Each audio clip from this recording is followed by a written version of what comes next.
You're listening to CFRN, a community of believers who trade for a living. To learn more about who we are, what we do, and how we do it, call toll-free 1-866-928-3310, and we'll send you out a no-obligation information kit absolutely free. 866-928-3310. The CFRN Emini Futures Cast is now on Stitcher. Listen to us on your iPhone, Android phones, BlackBerry, and WebOS phones. Stitcher is smart radio for your phone. Find it in your app store or at Stitcher.com. Stitcher Smart Radio, the smarter way to listen to radio.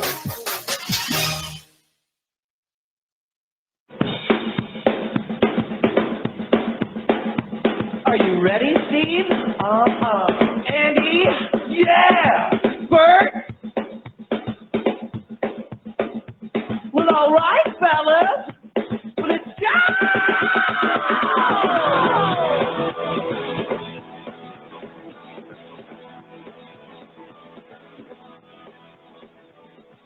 You're listening to CFRN, the Christian Financial Radio Network.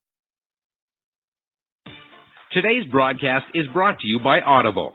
Get a free audiobook download at www.audibletrial.com/CFRN. Over 85,000 titles. Choose from mystery, romance, religion, science, technology, business, New York Times bestsellers, even children's books. You name it, Audible has it. With 85,000 titles to choose from, you're sure to find the perfect audiobook for yourself or to give as a gift, and it's absolutely free. Just point your browser to audibletrial.com/CFRN. That's audibletrial.com/CFRN. And become a part of the audiobook revolution by downloading your free audiobook today. audibletrial.com/CFRN. Hey, trader, want to get rich quick? Well, good luck with that. If, on the other hand, you actually want to learn how to trade, the place to be is www.cfrn.net. Tune in Monday through Friday, 9 a.m. Eastern for our daily devotional, and then spend the next 3 hours learning how it's done from professional traders who actually trade for a living. That's www.cfrn.net. Every trading day from 9 a.m. to 1 p.m. Eastern. CFRN, a community of believers who trade for a living.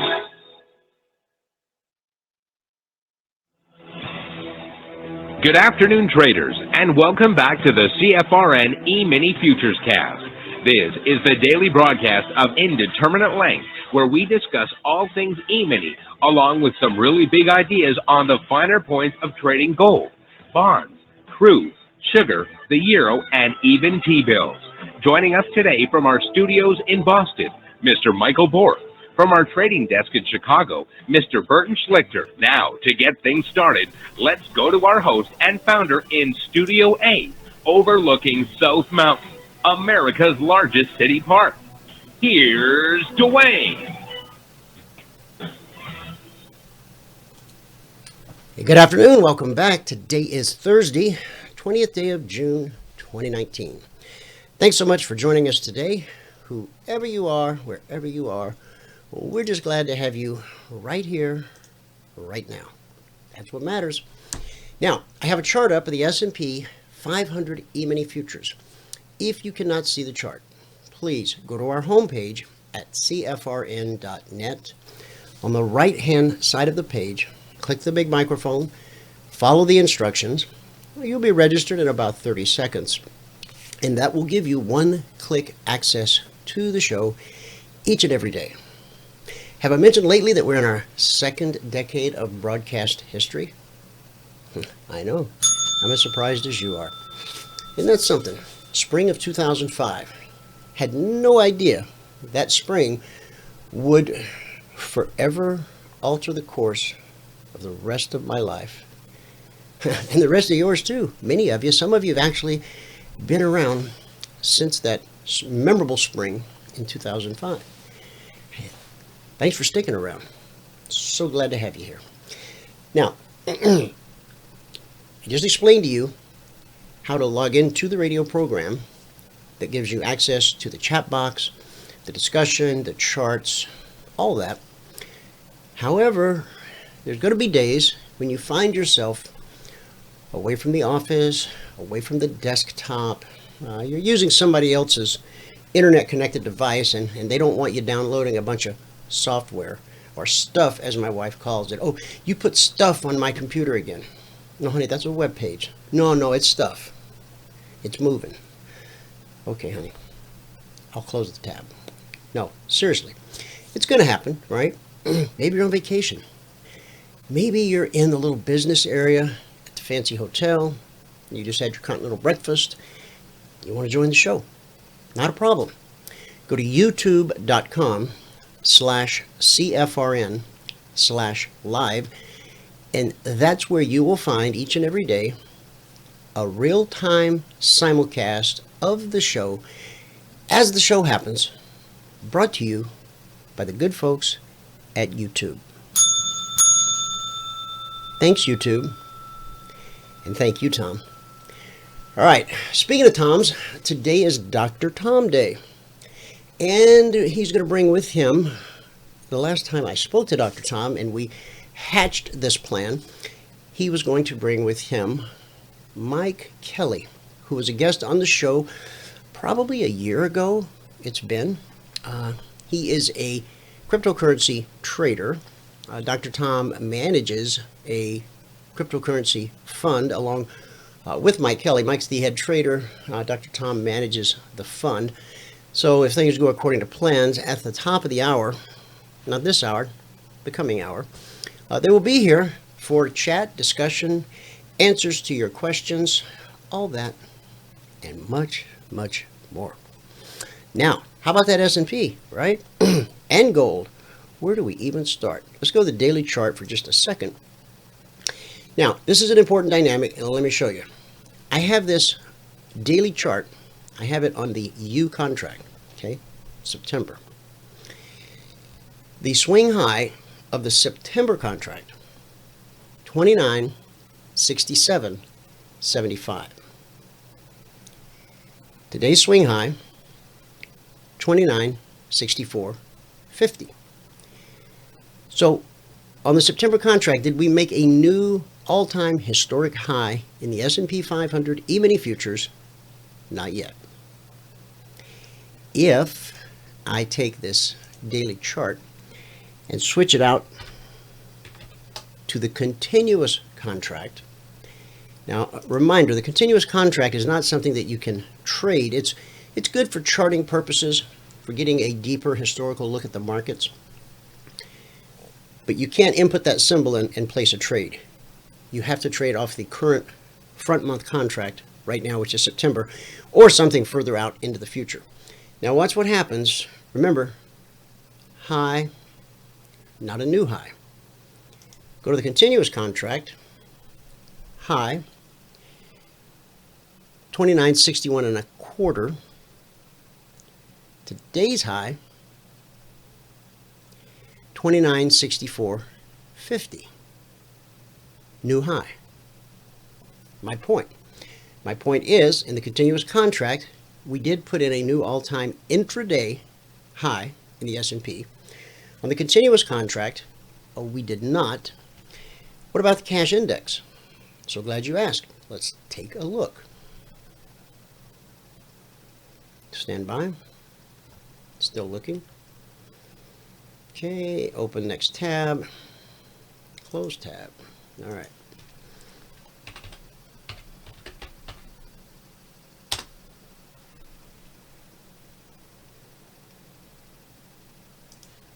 Okay, symbol SPX. This also is not a symbol that you can trade. This is the index of the S&P 500. Man created derivatives, i.e. futures, one of the derivatives, so that we could in fact trade the S&P 500. Let's go to a full featured chart. Remove this noise over here. Okay. On May 1st, the S&P cash index put in a swing high at 29.54.13. 29.54.13. Today's high, 29.56.20. Intraday.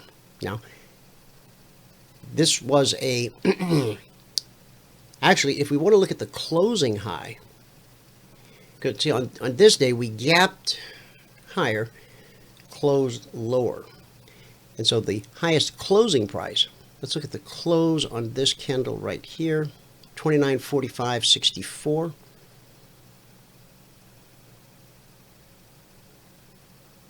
$29.45.83. So this candle closed at $29.45.83. $29.45.64. Okay. Jot those down. Now, as you're driving about or watching television, your favorite financial program, when they start throwing out numbers, you'll hear some people go, the S&P made a new high. Some people say intraday high, not a closing high.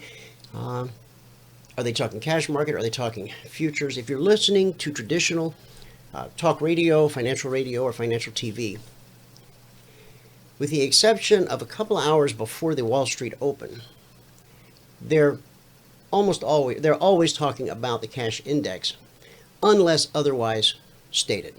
Okay. You have to come to a futures specific type of platform or program such as ours to really hear about futures. Futures are a derivative, and they are a small part of the overall trading landscape. Many people don't know what options are. I'm raising both of my hands. I know what they are. It's all Greek to me. Futures, if you talk to a lot of people, if you try to talk to them about futures, they go, oh yeah, I traded options once. Yeah, but I'm talking about futures. That's not options. And then they'll probably say something like, it's all Greek to me, right? So this is a specialized area of study, futures, as is options. Most people are familiar with equities or stocks as they're called. So I just wanted to bring you up to speed on that. Now let me bring you up to speed on this. Look at that. Zone, almost to the zone in an hour last night. Okay, these are current weekly trading zones. Consolidation, launch to the next zone. That's a 9-point move, or $900 per contract traded in the gold futures market. We are on the Q contract. Consolidation, leg, retrace to the zone, confirm that it's going to be good support, up to the zone overhead. That's an $800 per contract move, futures. Now remember, only 3 things can happen when price approaches a weekly trading zone. Whether it's approaching from above or below, only 3 things can happen. The most likely thing to happen, consolidation. The second most likely thing to happen, rejection. Imagine, if you will, a hand reaching out to touch a stove. It finds out the stove is hot and snatches its hand back, right? Probably not the best analogy, but it's all I got, all right? Price was rejected. Price was not comfortable here. Price is comfortable here. It's, leg and a retracement, a leg and a retracement, and then a leg and a double top and a retracement. Comfortable, not comfortable. Only 3 things can happen: consolidation, rejection, and the third and least likely, but I have proof it happens, the slice. You see how price just sliced right through that zone as if it weren't even there. Now, typically when we have a slice, number one, it doesn't slice all the way to the zone overhead, but it can, and almost did. The swing high here was 97.70, so we're about 2.3 points off of the zone. But as I teach you, zones are an area. Yes, the zones print an exact price on the chart, just like Fibonacci does. But again, fibs and weekly trading zones, and the two are not based on each other in any way. It's an area. Typically what will happen on the slice, everything here is textbook, as they say. But typically what happens with the slice is from here, we would draw back to the zone we sliced through, confirm that it is in fact going to be good support, and then off to the zone overhead. Okay? There you have it. What sparked this big move and goal? Well, we'll talk about that today when John comes on. It's a busy show today. I've got to get some information out to you. John will be on. We'll have a conversation as we do each and every day. Michael will pop on for a recap. And then at top of the hour, as I said, Dr. Tom and Mr. Mike Kelly, if things are still going according to plans. Okay. Now, back on this daily chart of the S&P, just 1 second. Okay. If we close where we are now or lower, this will be a very bearish setup on the S&P daily chart. I don't know if very bearish is the right word, but if we take out that trend line. Now, on a move down, where would we expect to go? Let me just show you that real quick.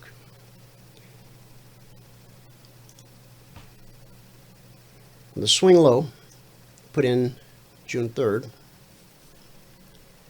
to the swing high, put in today, June 20th. The shallowest Fibonacci retracement would be the 24% fib, and that's right here. Below that, we have the 38, the 50, and the 62. Now, if I add the CFRN indicator,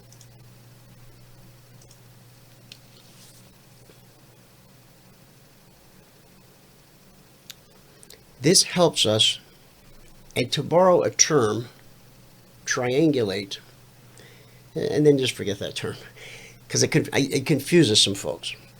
So what do I mean by that? All right. I just said shallowest possible retracement.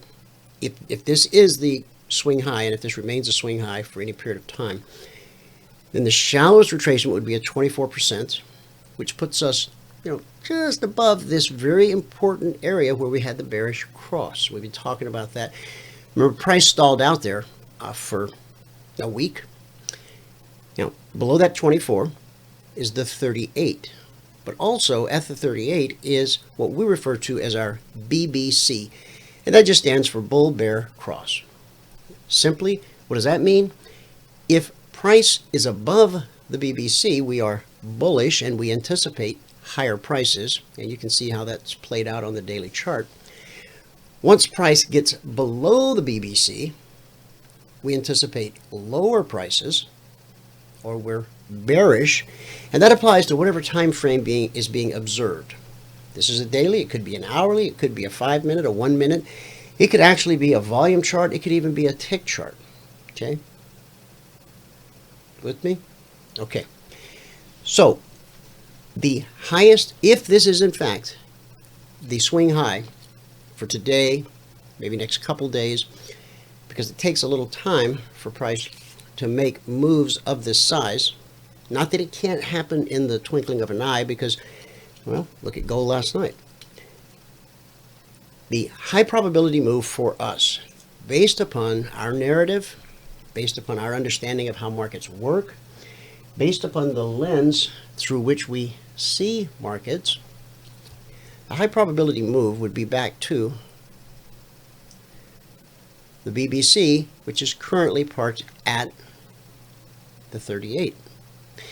Now, if price begins to come down, the BBC is just going to sort of roll to the right along with price. Okay? Price gets back into this area here at the BBC and the 38% fib. That's when we would start to look at the market for a long opportunity to go back up and challenge this swing high. But again, this session's not over. This week's not over. Will this stand as the swing high? Only time will tell. Okay. Zone to zone, back to the zone. Oh, prior to that, this was the Fed announcement yesterday, where the Fed stood pat and did not cut interest rates. I said on this very radio program yesterday that if the Fed did not give the market at least a quarter point, that it would seem like the end of the world. Everybody would be screaming, the sky is falling, the sky is falling. Well, guess what? I didn't get that right, okay? I don't like right and wrong as terms, but we did not fall out of bed. The sky did not fall. In fact, here's what the market did. The announcement came out, price came down to the weekly trading zone, missed it by a tick. The swing low was 29.15 and a quarter. Now keep in mind, these zones go out to our partners and passport holders every Monday morning, 6:15 a.m. Eastern, long before Wall Street wakes up for the week. This gives our people an opportunity to get the zones on the chart for purposes such as this. Price came down, hit the zone, 29.15, ran up to the zone. Now this is a rejection. Okay, remember, only three things can happen. I want a 30-minute chart now versus that daily chart we were just looking at. Come down, hit the zone, reversed at the zone, ran up to the zone overhead. From 29.15 to 29.43, that's about 30 S&P points, 28. Okay, if somebody wants to do the math for me, go ahead.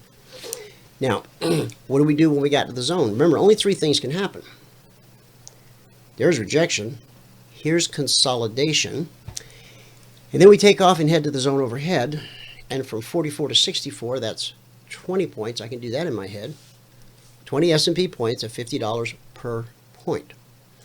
Now again, our partners and our passport holders had these very important numbers Monday morning, 6:15 in their inbox, as they have had since December 14th of 2009.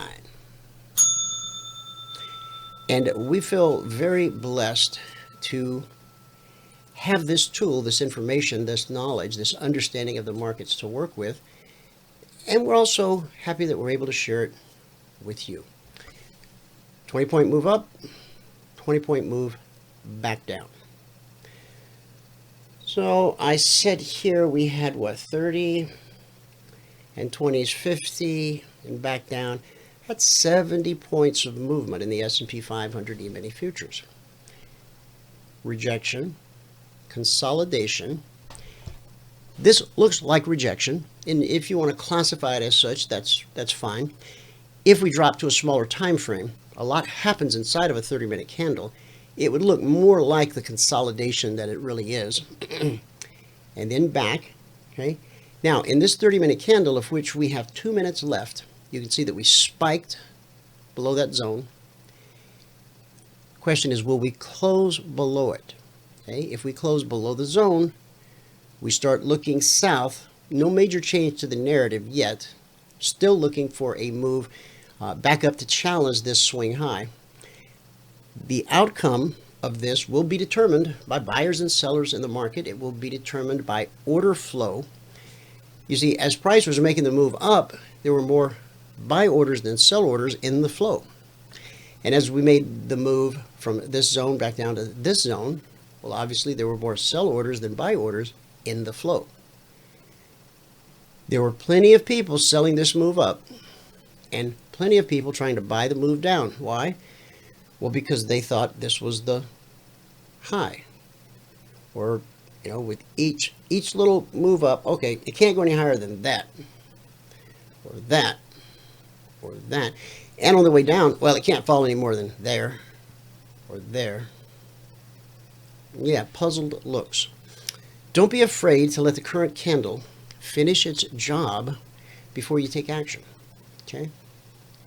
Patience and self-discipline are key critical factors in trading. Anyone can get into a position. Takes really no special training to point your mouse and then click a couple of times. It's what goes on between your ears before, during, and as you're exiting that trade. That's really the area that folks need to work on, and it's the area that unfortunately traders tend to spend the least amount of time working on because, hey, I just want to make some money. I'm not interested in all that psychology stuff. Okay. Well, I hope that works for you. It didn't work for me. I had to take a different approach. Everyone that's a part of CFRN realized at some point they had to take a different approach.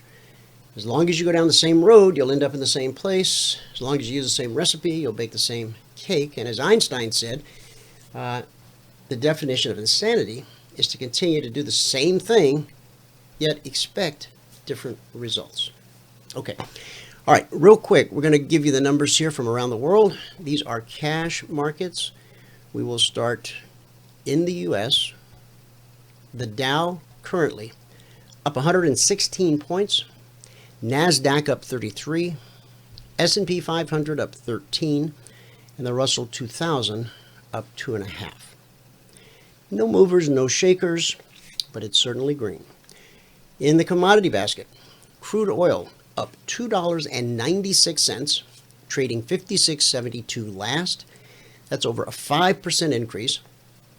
Gold, go gold, up $45.39, trading 13.9420 last. That's a gain of over 3%. In the Asian markets today at the close, the Nikkei was up 128 points. The Shanghai closed the session up 70, and for the Shanghai, that's a gain of over 2%. And the Hang Seng posted a gain of 348 points. That's 1.25%. In the European markets, the FTSE finished the session up 20 points. The DAX closed up 46, and the CAC added 17. That makes it a green day in Asia, a green day in the UK, and it is a big green Radio Thursday here in the good old US of A. With that, let's go to Michael, get a recap. I'll be back, talk to John, talk to Dr. Tom, talk to Mr. Kelly, and we'll take a look at the Concierge Trade Alerts, the Logic 247, and of course, we've got answers to all your questions. Michael, take it away. Got it. I'm going to be quick because I got a bunch of stuff I got to do. Giddy up. Before I start the next meeting at 1 o'clock. Okay. Here we go. Good afternoon, everybody. Today is Thursday, the 20th day of June, 2019. Just a reminder to everyone, there will be a partners meeting tonight, 9 p.m. Eastern time for all active partners. Okay. Let's just get into what happened. Today we were plus 12 on the ES, plus 5 on gold. It took us 34 minutes and 2 trades to get to the goal for the day. At that point, we're up $100 a contract. Now, I missed a bunch of trades today. I was doing a lot of training as opposed, a lot more talking than trading. But we started out here. Once we finally established a trend here in gold, it was a shorting opportunity there and there. And then we picked up 5 ticks on this last one right here. Okay, that's where we got the goal for the day. We missed a long there, and a short there, and a long there. and right over here, we got into the break. And you can see in the break, it was just really choppy right here. It did finally take off. Right around noon, it took off, and there was a long opportunity here and there. And then it changed directions. The cycle's going down too steep to go long anymore. So you would be looking way over here. Way over here is what you'd be looking at. Okay, shorting opportunity right there and right there. And then it just got choppy in here. So it's just a mess. Okay, let's see.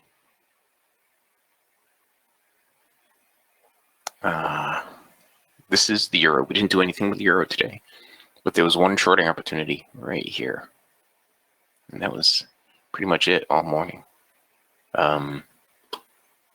During the break, it changed directions and started taking off. There was a long right there. And that was pretty much it on the euro. Okay. The euro. Now, crude oil.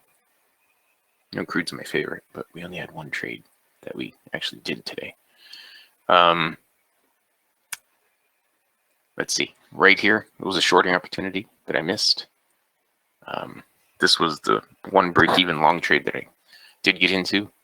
There was a long opportunity there, and there, and there, and a short opportunity there, and there, and there. Now, all of these trades that I'm pointing out to you would have been break-even or profitable. Okay, the ones that I missed, they would have been break-even or profitable. During the break, there was, we barely had a trend, but it was a shorting opportunity right there for that leg down. And then another one right here for this leg down. And that was it on the crude. Now on the ES, you know, Dwayne was just looking at the 30-minute chart and pointing this stuff out. But this morning when we got up here to this weekly trading zone, as we approached the weekly trading zone, you know, I was telling everybody, well, I think we're going to be stuck in this 20-point range today between these two zones. I said it's probably going to go down and get to the other zone. And that's exactly what it did. But let's show you what happened with us. Okay. Yeah, it started out here. It went up, hit the zone. A little bit of pre-market there. And then when the market opened up right here at 9:30 in 38 seconds, there was a shorting opportunity there. There was another one here. We picked up 4 ticks. There was another one over here. We picked up 8 ticks. And during the break, let's see, got a lot of sideways stuff, and we're inside the weekly trading zone right here, so you can't do anything with that. But there was a shorting opportunity right there, and another one right there. It changed directions, went right back up to the zone, and now it's consolidating inside the zone. Okay. Oh, John's out there in the audience too. Okay, let's go back here. If you have not taken a free trial with us and you want to take a free trial with us, go to the home page at CFRN.net. Right over here in the right-hand column, it says apply.cfrn.net. Just click on that and it'll bring you to this page. On this page, all we ask for is your name, your email, and your phone number. And you can tell us your biggest trading challenge, so we can tailor things to you specifically. Okay. And that's it. With that, we can pass it back out to fabulous Phoenix, Arizona, overlooking South Mountain. Studio A, overlooking South Mountain, America's largest city park. Dwayne, if you are ready. Ready, I am. Excellent. Okay. Ready, now, I am. Let me grab the charts. Yeah, I heard you say that John is out there. Yeah, you want me to open his mic up? Yeah, go right ahead. Okay. Okay. It is open. Okay. And there. John, welcome to the show. No, John. Okay. Guys, Slack just opened for trading, up 50% over the offering price. I think I just saw that here. Let me bring up a chart. Okay, I'm gonna jump. The recap of the recap. No, I understand. Yeah, go ahead. 34 minutes, 2 trades, $100 a contract. That's a good bingo. 34, 2, 100. There we go. Excellent. Okay. Hello. Hey, John. Welcome to the show. Glad to have you with us. I was just mentioning Slack. They just opened for trading. Are you familiar with Slack? Yeah. Okay. Let's hang on. I think they're up 50%. The IPO price was somewhere between $30 and $33. Well, it's not. Yeah, it's like we spiked to 42.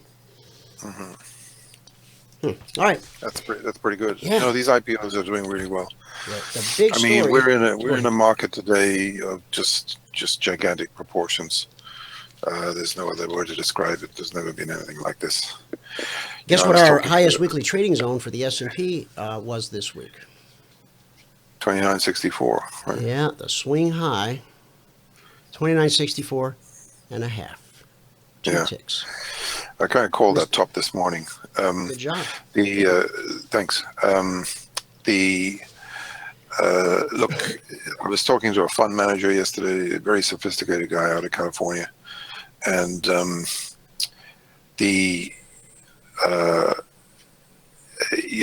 we were just talking about the last few weeks and how this ever since the early June, just the incredible buying, that's come into a lot of these stocks and companies and indices. It's really like nothing we've ever seen before, especially when there wasn't a whole lot of information about why it was happening. You know what I mean? And as you know, we've been comparing this year to 1987, which has been quite a good template, quite a good guide. And the difference between this year and 87 is 87 we ran up the first quarter, and then we corrected for 6 weeks, and we had, it wasn't just a correction, it was a humdinger. We had a double correction where we went down 11%, we went up 12%, and when we down 13%, and then we had a 30% up move into the summer. This is a much more powerful market. We went up 4 months in a row in the greatest up move ever, and in the shortest space of time. Right. We had a 1 month pullback, barely. It was almost exactly a month. And from that month bottom, we've just gone crazy higher, almost back to the highs, except, we're coming off a bit right now. And obviously, with the possibility of a retaliation against Iran, it could knock the market down here, and possibly down quite sharply in the next few days or hours or days. I hope they're not going to just do a pinprick response, because the only way to counter something like this is to do, you got to give it back to them 10 times worse or 100 times worse. That's what should have happened after 9/11. And, instead of, having one arm behind your back, you know what I mean? Sort of half, and that's why we were still in Afghanistan 18 years later, because we didn't get the job done properly the first time around. You know what I mean? Right. Same thing with Iraq rather. If we did it right the first time and went all the way to Baghdad instead of this stupid, 100-hour war, ground war, George Bush, biggest military blunder in the 20th century as far as I'm concerned. What were the implications of that? Because they didn't do it right the first time. How many people are dead from the second Gulf War and maimed? 30,000 maimed, 4,000 people dead. I mean, those people's lives should never have been lost. It was just because it wasn't done stronger. And it's the same thing here. You got to make a statement. This is going to be the last war that's ever waged. This is one where you got to make an example. There's no more tyrants. Just same as North Korea. You got to send this guy a message saying, hey, listen, we gave you a chance. We'll give you one more chance to denuclearize and get with the program, with the rest of the world. I'm going to make an example of Iran and show you what we're not taking any of this nonsense anymore. And I hope Trump does something like that. They should sink his Navy tonight. They should just obliterate the Navy. Every single Iranian waterborne craft should be taken out tonight. That would solve the problem. Sounds like that's what he's got planned, or something along those lines. He was asked this morning. I just had the little article right here. Well, Lindsey Graham put it right. I mean, he said, sink the Navy, bomb the refineries, and take out their oil production. I mean, that will really cripple the country and just send them back to the Stone Age, as far as I'm concerned. Yeah, he was asked a question this morning, press conference, I guess it was. Trump was asked if U.S. will strike Iran. His answer was, you'll soon find out. Now, they should be quaking in their boots over there, I would think, or sandals, or whatever footwear is appropriate. Yeah. Because, I don't think this president makes this kind of a statement and then does nothing. Right. I don't see that happening. What has he said so far? The guy, they asked him in the press conference if the U.S. will strike Iran because of the drone getting shot out of the air, and he said, you'll soon find out. Yeah, exactly. It's got to be like a minimum 10 times back at them, or it's just the same thing. It's like the tariffs. Trump's had it right. He said, listen, if you retaliate, we're going to double the tariffs again. You know what I mean? Mm-hmm. That's the only way to deal with that kind of mentality, and it's You want worked. people's attention, you got to get in their pocket. Yeah. So I mean, look, we're tired of all this nonsense. I mean, I've been saying for decades, how can you have a Hezbollah, a standing army in another country's state, like a kind of I mean, it's just unbelievable. Right. And these are people who took out our Marines and all that. I mean, it's just, and they've never been paid back for it. That Hezbollah should have been taken out in the first Gulf War, not the second one. They should have mopped up and cleaned up the Middle East eons ago. And these stupid idiots who say, Trump went to Saudi Arabia instead of Mexico or Canada. Why do you think he went there? Because the number one item on the agenda when Trump took over was ISIS. And he went there to get the Arab nations to unite against ISIS so they could take him out. I mean, it was a brilliant move, but of course nobody's even thought about that and why he went there in the first place. Right. It's pathetic, but he's doing an unbelievable job, and let's hope that everything goes well for him and the country. So, Indeed. and by the way, there's another thing. This Booker. Have you heard about Booker Bonds? Cory Booker. I think I came up with that idea on this show when you first started out in the early 2000s. In fact, I wrote about it in 1999 because at the turn of the decade, I recommended, that every baby born in the United States should be given a down payment. Remember that? I remember that. And even for the poorest people, if they can't match it, so be it. But anybody who can match it, in other words, if every time they get $1,000, maybe every year from the government, if the family can match it, just like you do with a company, then you get the extra benefits, you get the tax benefits and all that, and it encourages people to save for a rainy day. And of course, had they done that today, the average, and apparently this program's only cost about $65 billion, which is like, a few years in Afghanistan, I guess. And you'd have a lot of people with almost the entire population of whatever this new generation's called now, or really the millennials, if you like, would every one of them have a safety net, of somewhere between 20 and 40,000, growing as a sort of savings account, which would be fantastic. And unfortunately it wasn't done, but it might get done. It might be an idea that could actually fly in the next few years. So, because I think it's a good idea to have that kind of a safety net for everybody. I agree, John. I mean, it's better than this sort of like free money. You know what I mean? the handouts kind of thing. But that, as a general principle to help people, build, and they can't touch it, it just keeps growing, even whether it lasts till their 20s or their 30s, it probably conceivably could be, 60, 70, 80,000 that's gradually going to grow for the rest of their lives. So that by the time they're 65 or whatever, it might be worth $500,000 or $1 million. So it's a brilliant idea. It is a brilliant idea. Yeah, thanks.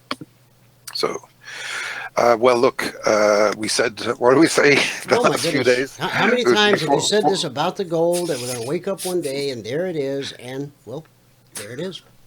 Thanks very much. I said 1,400 by the end of the week, and we almost got there last night. So I had my zone, my highest zone for the week. Is that the highest for the week? Yeah, 1,400/1401, and we missed it by a couple points. Well, I think I said 1,425 to 1,440 is my anticipated next range for this.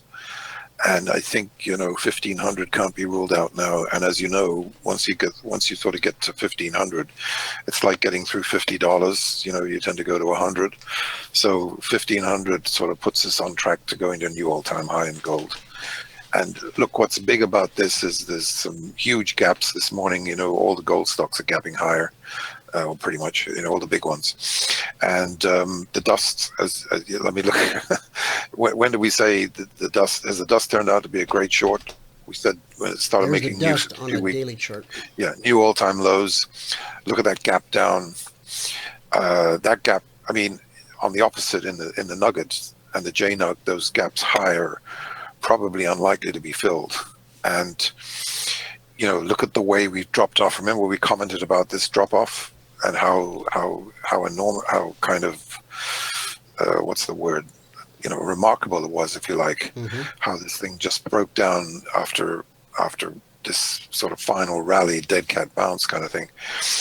And if you squeeze up the chart, the implications for gold are profoundly bullish, because the dust is headed for zero. There's no other way it's extremely bearish. Now that brings up a question, John. This is an ETF. We know that stocks can go to zero. We know that they're just going to they're going to resplit them. We know that commodities and futures don't go to zero. So what will happen if this were to drop? They're going to at some point, maybe it gets down to $5. They're going to do a 5-for-1 reverse, and reset it back up, and so they were supposed to do a reverse split on the JNUG. I think, I don't know whether they've cancelled it now, because it's probably not really worth it. But if you look at the let's have a look at the nugget first. NUGT. NUGT. Okay. Wow. I mean, look at that. Look at that gap. That's awesome.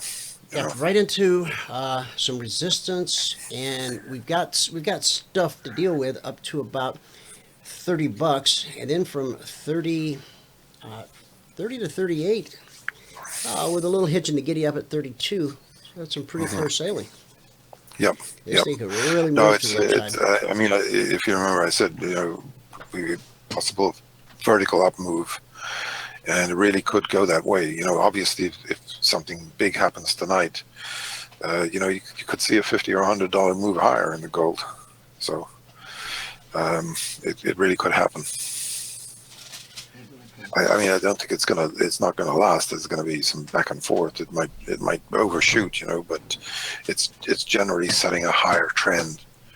And remember, when the beans first broke out, they had a big run up, and then they had quite a sharp pullback, a kind of a retest, and then they went up for real.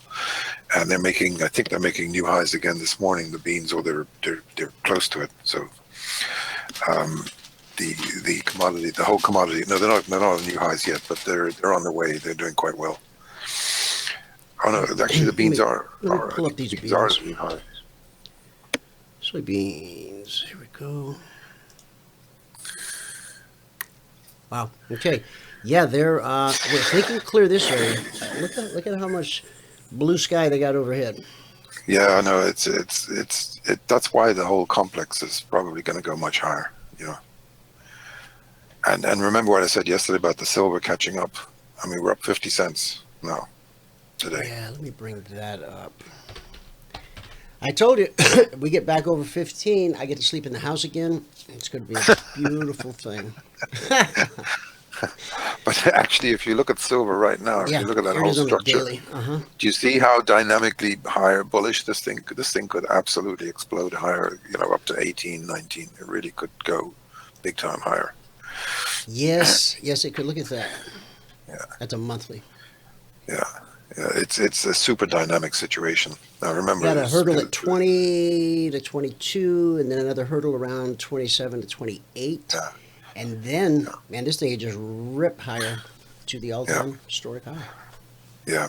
No, it's a terrific formation, and I mean, it actually could portend new all-time highs in silver before too long. But remember, markets are risky so be careful and don't overdo things, and always put stops in and exercise risk control. Because even this morning, you could come in. It's tough because the previous day we went up, even though we opened sort of higher. We took off right from the opening, right? Well, this morning's open was the high, pretty much on the market. Most of this is in the equity markets. You know what I mean? So because it kind of got a bit overdone overnight, and but it shows you the power of the Fed. threatening to lower rates, and now apparently a rate cut is virtually 100% built in for July, and so the market is going to be anticipating that rate cut going forward. And the other thing is the dollar did break to a new low today. So yeah, let me bring that chart up. Okay. Yeah, that's a monthly. Let me take it down to a daily. Okay. Can you see that? Yeah. Okay, so what was your comments now? It's not entirely. It's not entirely broken down just yet. Yeah, then we got support right here, and then we got an air pocket down to about 96. Well, there's obstacles all the way.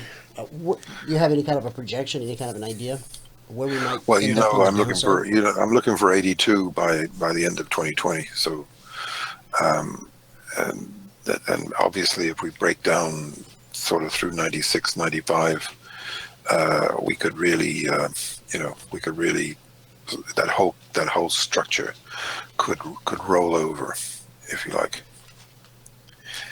And I think if we end up going into the low 90s, I think the trend would accelerate to the downside. I agree with that. I absolutely do. Now, what about this crude? Along with gold, get your gold, get your crude. The crudes could spike because if they do any damage to the oil production of Iran, just not necessarily because it will have a great impact, but it just might have a psychological impact on the markets, enough to warrant maybe a $5 spike in sort of get us back up to 60 plus in the West Texas. Our alert last night was to consider being long around 54.85, which is right here, 54.85.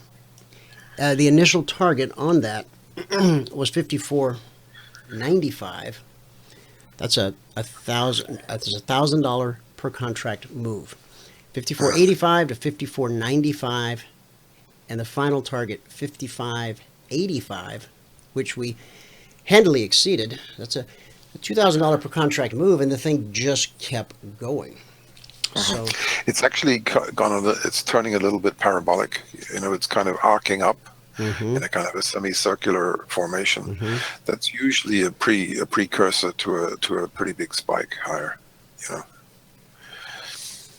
Now, on the other side of the coin today, even though we had a great, this is why you should be using stops all the time. You always protect positions and windfall gains. But the platinum, boy, it ran up to 824, and it's back down to 805 right now. And the palladium took a bit of a hit too. So disappointing, but it could be a little bit like the beans, where it's come back from a retest. Maybe it's retesting the 800. If it holds the 800 and starts going back up again, then I think we might be all right. But this platinum's really had a terrible time. For the last year or so, it's really been in the doghouse, and just hasn't been able to get out of the way. So, but it's good to see gold and silver going up independently of palladium and platinum. Yes. The NQ, 78.20 swing high today, 78.20. And last night we were looking for, let's see, where did I put that? There we go. On the NQ, considering along 77.90. So we just caught the tail end of that. So NQ not moving as much as I thought it had moved. However, from this low yesterday off the Fed announcement, we had a 62% Fib retracement. Yeah. Just missed it by a few ticks. We do have a bearish cross to the downside, so our narrative here has to become that we're looking for price to pull back up into the 76, 66 area and then attempt another leg to the downside. On the S&P daily, we're looking for a pullback here to the 38% fib and the BBC, so that puts us around 28.75. That's if this swing high holds. Do you think the high is potentially in for today for the S&P and maybe for the week, maybe for a while? Well, it could be because, this just the way this thing's setting up here, obviously with the impending, retaliation, you could get a spike. But keep in mind, look, if they do sort of have a shock and awe kind of display tonight, and if it goes well, you could actually see the market maybe go to new highs, because if you think about what happened last night, they shut down this drone, and yet the market has gone way higher. I hate to say it, but war is good for the markets. Just look back historically over time. Yeah. In times of war, the market rallies. So, right. Thing, there's an initial stumble, and then usually there's a very strong up move. Yes. Yes.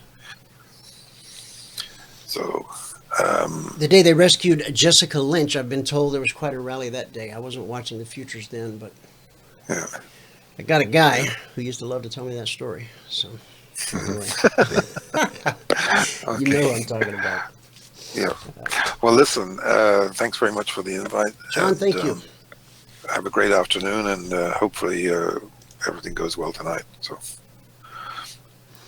All right. Take care. I'll talk with you probably later today. Yeah, much obliged. Bye-bye. Okay, bye-bye now. Hello. Is that Dr. Tom? Hey, Dr. Tom. Doctor is in the house. Doctor's How in you the doing? house. Good, good. I was gonna touch base with you this morning. Are there certain phrases that just kind of aggravate you? That one does. That aggravates me. Is that Dr. Tom? Yes, Dr. Tom. John, stick around and say hi. Hi. Yeah, Hey, how's it going? Well, I couldn't not say hello to you on a day like today. In fact, guys, could you guys chat for just a minute? I've got somebody at my door. I'll be right back. Sure. Yeah, I don't know whether you were listening in on the last few days, Tom, but we, I actually said I thought gold had hit 1,400 before the end of the week, and it's almost come true. Not quite yet, but Wow. Yeah, it's amazing. Yeah. We're probably not looking at too long before we hit 1,500. We were just, before you came on, Dwayne and I were saying exactly that.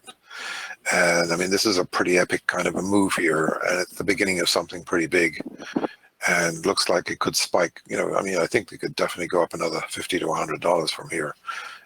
Even before great. the end of even before the week is out. So it could happen. So certainly Some of the really big guys, the prognosticators are saying that even without any kind of a crash of the stock market or the economy or the dollar, that we're going to see $5,000 gold, and they're given very different time frames. Do you subscribe to that theory? And so, how long do you think it might take? Well, no, I'm sticking to my time frame. To by 23, 24. It could take. Look, it's funny because it's almost prophetic. Just 24 hours ago, Dwayne and I were talking about. I reminded people of the similarities to 1979. 1976 to 79, the run up, and 2016 bottom to 2019. And what was part of the reason why gold went up fourfold in 1979 was none other than Iran. And here we are. It's deja vu all over again. And Iran could be a big factor in pushing the price, a lot higher now. John, you and I have never talked about this, but I'm a big believer in physical gold, having the yellow stuff in your hand. Sure. Right. I don't trust paper gold. Do you feel the same way? Do you have physical gold, or? No, look, until something really bad happens, I'm happy to stick with the paper gold and the futures and the stocks and things like that, and options, because for the time being they're easier they're easier instruments to trade, the cost is much less, et cetera, et cetera. But what we were talking about yesterday, which I think is going to be a big factor in this next market, is, one of the big drivers of the bull market from sort of the mid 2000s through 2011 was the ETFs, which by the sheer number, the weight of investment in ETFs caused a lot of buying of gold to back the ETF buying that was going on, right? So, and that had a lot to do with driving the bull market. I think this time around, gold-backed cryptocurrencies, which Russia's talking about, Asia's talking about, and there's a few contenders out there already, the gold-backed cryptos, that's going to be the new ETF, if you like. And the reason is because, for the very reason that people will buy gold, which is for safety. The difference between having crypto gold is you can pick up your gold anywhere in the world and have it held in a cloud, if you like, but so it's not necessarily tied to any particular country, which might get taken over or shut down or anything overnight or eliminated or obliterated off the face of the earth. Well, I think if people are going to be depending on that, though, it's just like in the United States before 1933, our currency really was gold backed. On the $20 bill, it said there had been deposited in the Treasury of the United States of America $20 in gold coin payable to the bearer on demand. So $20 bill got you 1 ounce. Then up until the 70s, people said we were still in a gold standard, but we weren't, because the money was only partially backed by gold. So that's my concern about people saying, well, we got this gold backed cryptocurrency. One of them I checked out, they only had 2% gold. So they could say it's gold backed. There's some gold involved in our organization, but that's pretty worthless. Yeah. And the same thing with the ETFs. The ETFs could not deliver the bullion that they sold. Right. They don't have it. Right, exactly. And that's, but I think, we have to see how this crypto, I'm pretty sure there's going to be a gold-backed crypto of major proportions emerge in the next year or two. Hopefully backed by somebody that's trustworthy. But exactly. No, I think it could be a government entity. Could be because they're seriously talking about an Asian crypto gold deal right now. And back to what you were saying about trading, obviously I agree with you. ETFs, options, futures, much easier to trade gold. But I think everybody should have some physical gold. And the costs are not that high. So, give me a call. I'll give you a really good deal. A friend of mine just made a monumental deal. I think he's almost a billionaire, but he bought, in just 2 or 3 years, he's made an incredible amount of money. And he actually told me like 2 weeks ago, he says, I just switched everything into gold. I mean, he's pretty smart this guy. Yeah. And I think he bought over $100 million worth of gold. I was invited to speak at the University of Oklahoma at a conference for big wealth managers. They had to have at least $500 million under management, and they charge people $4,000 for this 3-day conference. And I spoke on gold there, and Patrick Byrne, who is the owner of Overstock.com, heard me speak, and later on communicated to me he'd gone out and bought enough gold to pay, because he really cares about his employees. He bought enough gold to pay all his employees in gold for a year in case any of the terrible things that they were talking about at the conference happened. So there is a value to physical gold. So, give me a call. I'll give you a really good price, but I'd love to see you own some physical gold. Well, so what were they saying in this conference? It must have been pretty alarming for somebody to react as strongly as that. Well, yeah, I mean, the first day and a half, it was called the National Security Investment Consultants Conference, right? So this is having to do with national security and financial security. And so the first day and a half that talked about all the things that could happen, like an EMP attack or even a solar flare that would do the same thing as the EMP attack. I didn't realize this, but back in the 1800s, we had a solar flare so bad that it knocked out all the telegraphs. Think what it would do today if you had that kind of a magnitude. Then they were talking about, a global debt crisis and somebody taking down the power grid, the internet, and so on. So that was the first day and a half. And the second day and a half was the time when I was talking about solutions. And the solutions the other guys were offering were just same old, like, invest in my oil well or buy my bonds or buy my stock fund.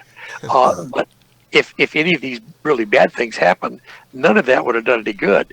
So my table, they had to sit at these big round tables and you could talk to the speakers.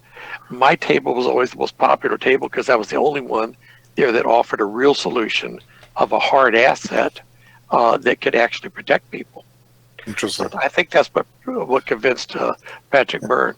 Yeah. Sounds like the smart money, the smart monies, which probably was represented at that conference, are sort of starting to get the memo on gold, and I think that's going to be look the UN in China is down substantially, and Doug Casey once said that the what is today's investment in gold, which is like a garden hose, one day will be like bursting of a dam, because if the Chinese UN drops another 10%, which looks likely actually, you're going to have a billion Chinese trying to buy gold, and we've never seen anything like that happen before. And then the other thing is the billionaires, the couple of in 1980 it was 2 billionaires trying to corner the market. Right. In the next few years, I think at some point there'll be 2,000 billionaires trying to hedge themselves with gold, because having seen what happened to the former billionaires of Iran or Venezuela or Turkey or Argentina.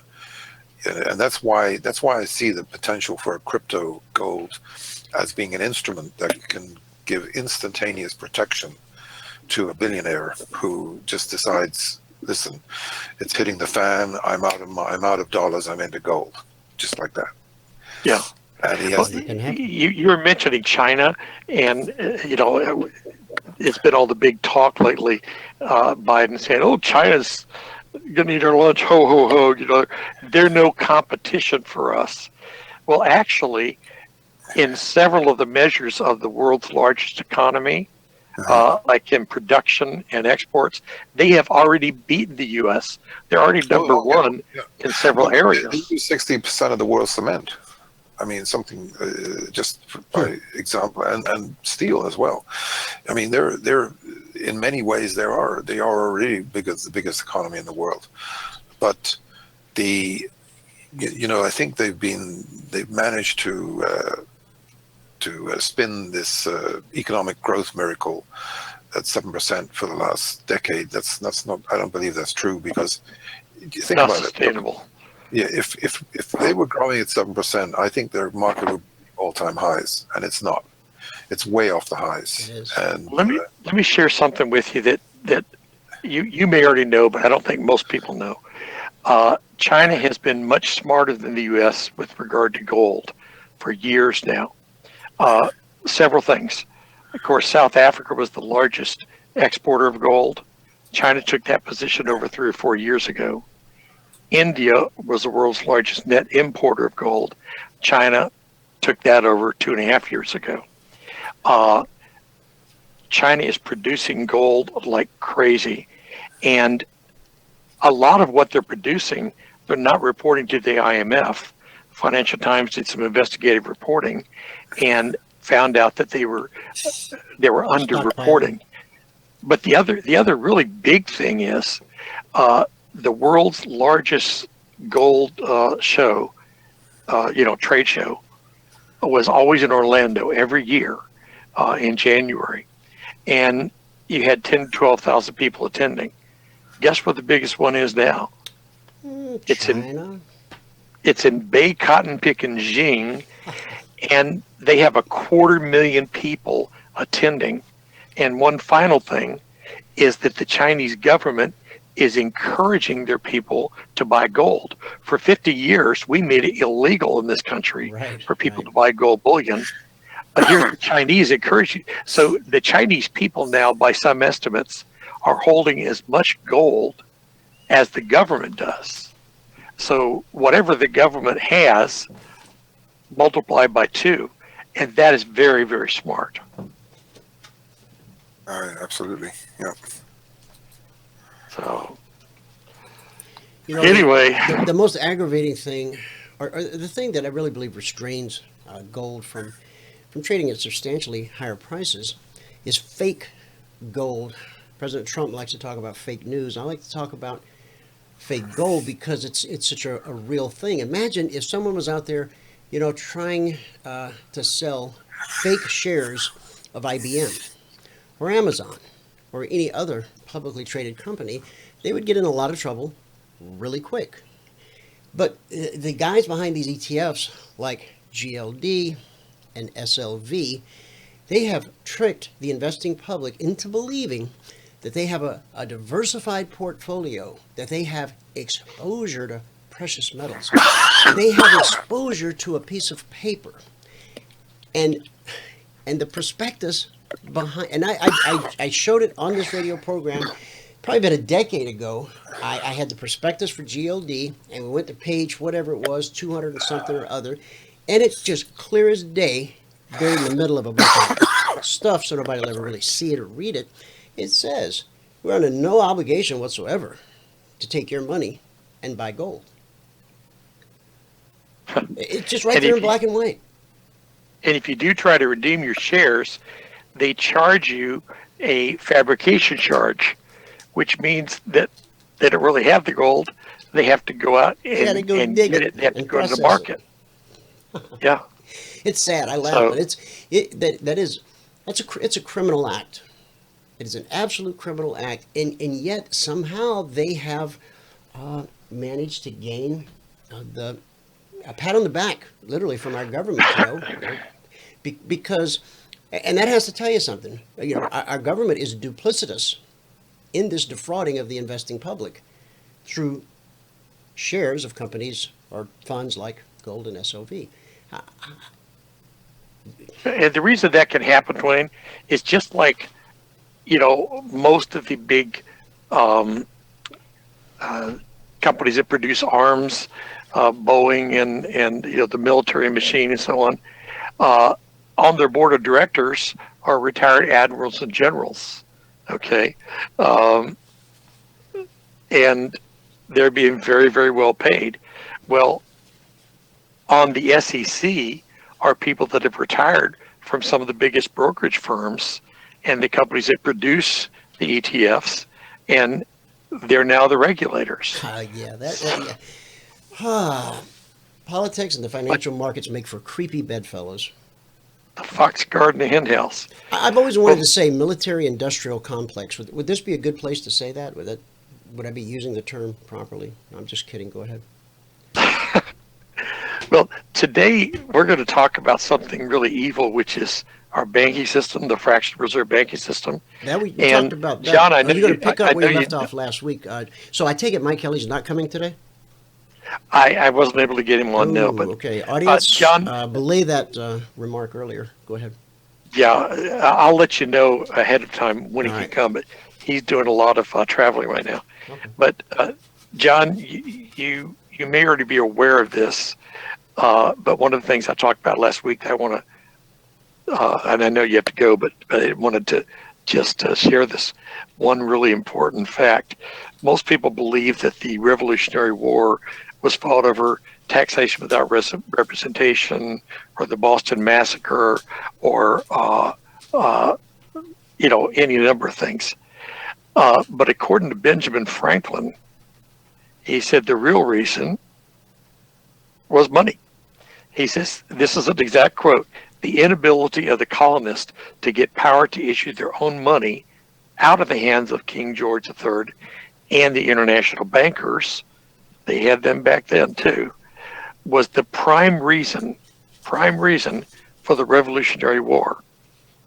And this is a pretty smart guy, and he was pretty much involved in all the beginnings of the country. So I take his word for it. It was more than anything else. Not the only reason, obviously, the Revolutionary War, but the fact that the financial system was so duplicitous and frankly evil that we couldn't control our own money, therefore we couldn't control our own economy. So that's why it wasn't really even a Revolutionary War. It was a civil war, you know, and you have to be pretty serious to start a civil war. So what do you think about that? I think that's pretty incredible. Yeah. And Sorry, you're dead right. You're dead right. Listen, great to talk to you again, Tom, and have a good show. And thanks again, Dwayne, for bringing us together. Appreciate it. Absolutely, John. Talk to you later today or tomorrow. Okay, bye-bye. Have a good day, John. God bless you. Thank you. So, do you want me to share my screen there, Brother Dwayne? Absolutely, yeah. Let me kick that over to you right now.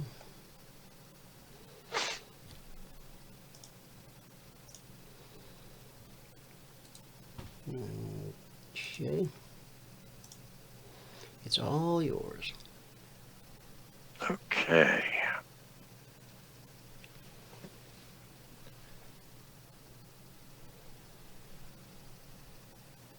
So, folks, last week we started talking about this.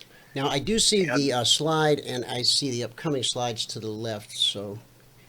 If you should see only the main slide now. No, it's perfect. Okay. I had to make it full screen. Tim says, in the audience, Tim says, watch Gold, the movie. I haven't seen that. I'm not familiar with it. Are you? No, I didn't know there was one. Is it something you find online, or is it actually in the movie theaters? Let me just do a quick Google. Gold, the movie. Sounds interesting. Here, Kenny Wells, a prospector desperate for a lucky break, teams up with a similarly eager geologist and sets off on an amazing journey to find gold in the uncharted jungle of Indonesia. Getting the gold was hard, but keeping it even more difficult, sparking an adventure through the most powerful boardrooms on Wall Street. Wow. It's got Matthew McConaughey in it. Okay, so it's not a documentary then, it's just a good movie. Right. Yeah, I'm not saying if it. I'm looking to see if it says based on a true story anywhere. Stacy Keach is in it. Yeah, I guess it's just a good movie. Yeah. Tim, is it? It's a Netflix. Tim says it's a true story, based on a true story. Excellent. So if it's on Netflix, I'll be watching. Kind of I'll be watching that later today. I like Matthew McConaughey. I don't really even know the names of most actors and actresses, but Craig Nelson is in it too, the guy that played Coach. Oh, really? Yeah. So got Matthew McConaughey, Craig Nelson, Stacy Keach, and the other names I don't recognize. Well, I've written it down, and I'm going to get it. Do you have Netflix? Oh yeah. You've already got it. Who doesn't have Netflix? You've already got it. The company, Tim says, the company that's portrayed in the movie was from Reno.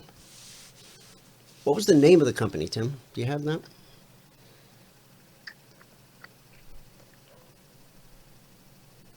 All right, I'll wait for him to type that in. Tim's going to look. I'm going to hit mute for just a second, Dr. Tom, but you go right ahead. Okay, folks, what's up on the screen right now? You just heard me read, so I won't go through it again. But, excuse me, we were talking about how money was created, and I went through the whole money creation process. If you missed last week and you'd like to see it, I have a webinar on that, and at the end, we'll tell you how to get in contact with me. Well, basically, I'll just tell you right now, CFRNgold.com. cfrngold.com, and you fill out the little form there. I don't spam people. I will send you something called the Gold Education Starter Package, but I'll also give you access to my website where we have over 500 hours of teaching, not just on gold, but on all aspects of finance. And we have webinars every Monday night at 8 o'clock that I'm trying to get Dwayne to come and speak on. And then we also have these 500 hours of archive webinars. But we were talking about how the Fed artificially creates money that's backed by ZIP. But I wanted to emphasize the fact that they're not really printing money. We use that description, that phrase, but in reality, only 3% of all so-called money is actually printed on paper. The vast majority of the financial transactions that create the fake money exist only on a computer somewhere. So it's all bits and bytes. We were talking about how a transaction of creating $10 billion was done.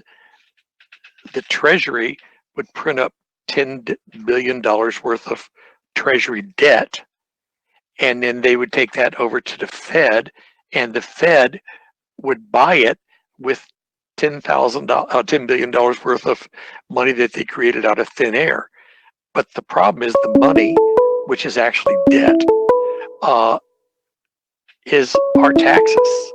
Okay, so I won't get into a big constitutional thing today, but the fact is that there's actually a debate going on right now in Washington, which should have gone on a long time ago, and that is that the Federal Reserve System is unconstitutional. The Constitution only gives the power to Congress to create money, and they specifically use the word coin money, coins like gold and silver. And the Congress does not have the legal authority to subcontract their issuance of money to a private corporation, which is what the Federal Reserve System is. Doesn't matter if they call it Federal Reserve, it's private banks owned by big international bankers. So basically our money is all debt. The entire $10 billion we created in the example I talked about last week is all debt. And the fact is that if someone were to magically pay off all of our debt, which will never happen, we'd be right back in debt the next day, because the Federal Reserve prints the money at no cost except, the paper, the computers or whatever, and then it loans it to the government at interest. So if we had all our debt paid off one day, we would start growing the national debt back up to $22 trillion the next day. So basically, this money that was just created becomes a deposit. The government's deposit becomes part of the bank's reserves, just as all deposits do, including yours. And you probably thought that when you deposit money in the bank, that it was in your account and you still own that money. But as I'll show you some other time, if you read the agreement, just like nobody reads the agreement for the ETF and to find out that the gold fund doesn't really have gold in it. It's got some, but not anywhere near what they say they do. In their advertisements, they advertise as a bullion-backed fund, but in the fine print, as Dwayne said, in reality, it's only a tiny fraction. Well, it's the same way with you. When you deposit money in the bank, you think it's still your money, but it's not. You're making a loan. You're buying shares in that bank. You're buying ownership, and that's a big difference from having a demand deposit. And the reason for that is, if everybody tried to come and get their money at once, the bank couldn't do it, because that money is at work, making a lot of money for the bank. So let's do a little case study. John Doe needs a $10 million loan to expand his business. So he goes to the local bank and he signs a note for $10 million. Now, you would think that what he's borrowing is your deposits and my deposits and all the other deposits that other people have made. It would be logical to conclude that the $9 million loaned came out of the $10 million of deposits, but that's not the case. Okay, you know, it's $9 million loaned out. There's still 1 million in reserves, but it's not. It's actually new money. That whole $10 million is new money that's created. So maybe you've never wondered this, but this is the way my mind works. How can my bank survive loaning my money out at the current low interest rates? Have you ever thought about that? Well, it can't. But it makes interest on 10 times its deposits because the federal government allows them to loan out 10 times as much as is on deposit. And to make it worse, they're not actually loaning out the deposits. They're creating new money. They're part of the money creation system. And the Fed admits this in writing. So most of you probably thought that the bank loans came out of the money you deposited. They don't. But if they did, you couldn't get your money back unless they called the loans in. So that's why we always have inflation. And that's why we'll never have deflation, because inflation is increasing the money supply, and deflation would have to be the opposite, contracting the money supply. Since inflation is caused by creating money, by loaning out money that doesn't exist, then deflation would mean they'd have to call all those loans back in. So in order for you to get your money back, when I say you, if everybody wanted to get their money back, then the bank would have to call in all the mortgages, business loans, commercial loans, whatever, and that would crash our entire economic system. So that's why the federal government is so intent on creating inflation. They deliberately create more and more inflation every year, which creates bigger deficits, and then every year those deficits get added to the national debt. I know this sounds like a bunch of It sounds wrong, Dr. Tom. Well, it does, but I mean, wrong. to most people, it sounds like a bunch of geeky, whatever. macroeconomic stuff, you know, like, why would I be interested in this? Well, the reason you should be interested, and I really hope you are, is because this affects you. Okay, here's proof of what I just said. This is not just right-wing extremist Tom talking. This down at the bottom here comes from a book published by the Federal Reserve called Modern Money Mechanics, in which they brag about how they create the money. Only 40% is created by the Fed, contrary to public opinion. Over 60% is created at the local bank level. So they say here, if business is active, the banks with excess reserves will probably have opportunities to loan the $9,000. They're using an example of a $10,000 deposit. Now listen to this. I highlighted. This is actually cut right out of their book, but the highlighted is me. Of course, they do not really pay out loans from the money they received as deposits. So there goes that whole theory that the bank is loaning your money out. Because they say if they did this, no additional money would be created. What they do when they make a loan is to accept promissory notes in exchange for credits to the borrower's transaction accounts. So if you ever, I said this before, I'll say it again, all the people that get upset about the Federal Reserve creating money out of thin air, if you've ever taken out a car loan, a personal loan, a bank loan, a business loan, you are guilty of creating fake money, of counterfeiting. Because when you and the banker signed your names to that loan document, you just created 10,000, 10 million, whatever it is. Money that never existed before.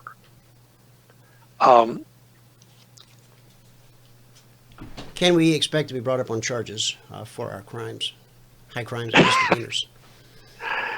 It's scary. Unfortunately, It really is. since the government does it, they can't really put us in jail for it, right?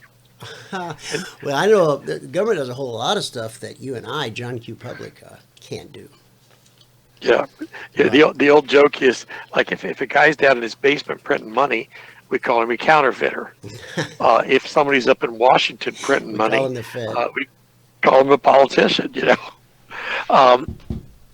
Now, banks don't keep deposits on deposit.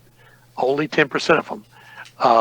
Look down at the bottom. You can read the whole thing if you want to, but the banks must maintain legally required reserves in the form of vault, cash, and/or balances at its Federal Reserve Bank equal to a prescribed percentage of its deposits. Now, again, they put out that number 10% every place they can to make people think that that's the truth. But the fact is, a lot of banks don't have to keep that much on reserve. As a matter of fact, why are some banks exempt as opposed to others? Because they're close to the governors of the Federal Reserve. Oh, they're higher up the food chain? Yeah, or because they're quasi-governmental organizations. Like, for instance, Fannie Mae and Freddie Mac are not technically banks. They're mortgage companies. But I have video of... I thought they were Cabbage Patch Kids. Just kidding. Remember that craze? Oh, okay. Not to sidetrack this, but... And they were so ugly, too. My goodness, yeah. But I have video of congressional testimony where congressmen are asking representatives of Fannie Mae and Freddie Mac why they don't have 10% reserves on deposit, why they only have 3 or 4%, and sometimes less. And Fannie Mae and Freddie Mac guy said, well, it's because we're totally trustworthy. Well, a couple of years after that, the government had to take over Fannie Mae and Freddie Mac because they were going under. Okay, so next slide. The smaller the reserve, the more money can be created. For example, in the highlighted, if reserves of 20% were required, deposits could only expand until they were 5 times as large as reserves. A reserve of 10 million could support deposits of 50 million and therefore loans of 50 million. But since it's mostly 10%, they can loan out 10 times as much. So that's why we have these crazy reserve requirements. When banks first started doing reserve requirements, the Bank of England, it was only 2 to 1. If you had 100,000 pounds, you could loan out 200,000 pounds, but that's it. But now it's almost universal worldwide. It's at least 10 times as much. Now, this is a chart showing the expansion of $100 through fractional reserve banking. And basically, with a 10% reserve, $100 becomes over $900. With 20%, like I said, it only goes to $500. 30%, slightly less than 300, and so on. So basically, that's why they have these crazy reserve requirements. Only 10%. It should be at least 50%, or preferably nothing. They shouldn't really allow people to do it. Now, this chart would take a little time to explain. It's what I call the money multiplier scam. But here's basically how it works. I'll just abbreviate it. If you deposit $100 in Bank One, then the assets that they can loan out are $90 and leaving leaving 10% technically on reserve. Okay. The problem is that people don't always deposit the money. Matter of fact, very often don't deposit the money in the same bank where they borrowed it. If they did, then the whole fractional reserve banking thing would not be such a major scandal. But $10,000 deposited in Bank One makes it possible for them to make a $100,000 loan. If the borrower deposits that in Bank Two, then Bank Two can now make $1 million loan based on the 100,000, but which really based on my original 10,000. And if they deposit in another bank, that $1 million, now a $10 million loan can be made. So how can you create money out of thin air? That's the way they do it. And they admit to it. They freely admit that the customer that deposited money at Bank A will likely be transferred to other banks and quickly loses its identity amid the huge interflow of deposits. So it's called fungibility. You don't write, the bank's name on the bill. You just spend the bill. So money is fungible. It's not identifiable as to its source. So with this ping pong effect, you can create many, many times the money that was actually on deposited. And that's why if there ever were deflation, the whole U.S. economy would implode. Let me just move on. Yeah, they say expansion only takes place. This is again from their book, the Fed's book. It only takes place only if those banks that hold excess reserves, stage one banks, increase their loans or investments. So they have to either loan the money out or invest it. Now, it sounds crazy to think of loaning money to create money, but that's the system that we have. We used to have, so I was talking with John about, we used to have money that was backed by gold and silver. No more. Loans are made by crediting the borrower's account. So in other words, it's not really money, it's just credits, but it creates additional deposit money. Okay. So now they're bragging on this slide, deposit expansion has just begun, and they have a big exclamation point there. They're proud of this. They're proud of the fact that they're able to just keep on creating and creating and creating money as if there's no end. But Kenneth Boulding, a well-respected economist, says that anybody who believes exponential growth can go on forever in a finite world, exponential growth in a finite world, is either a madman or an economist. Okay. So just because somebody says they're an economist, you don't necessarily want to trust them.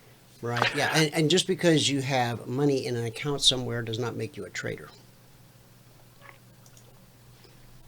That's true. It doesn't even mean that you've got the money.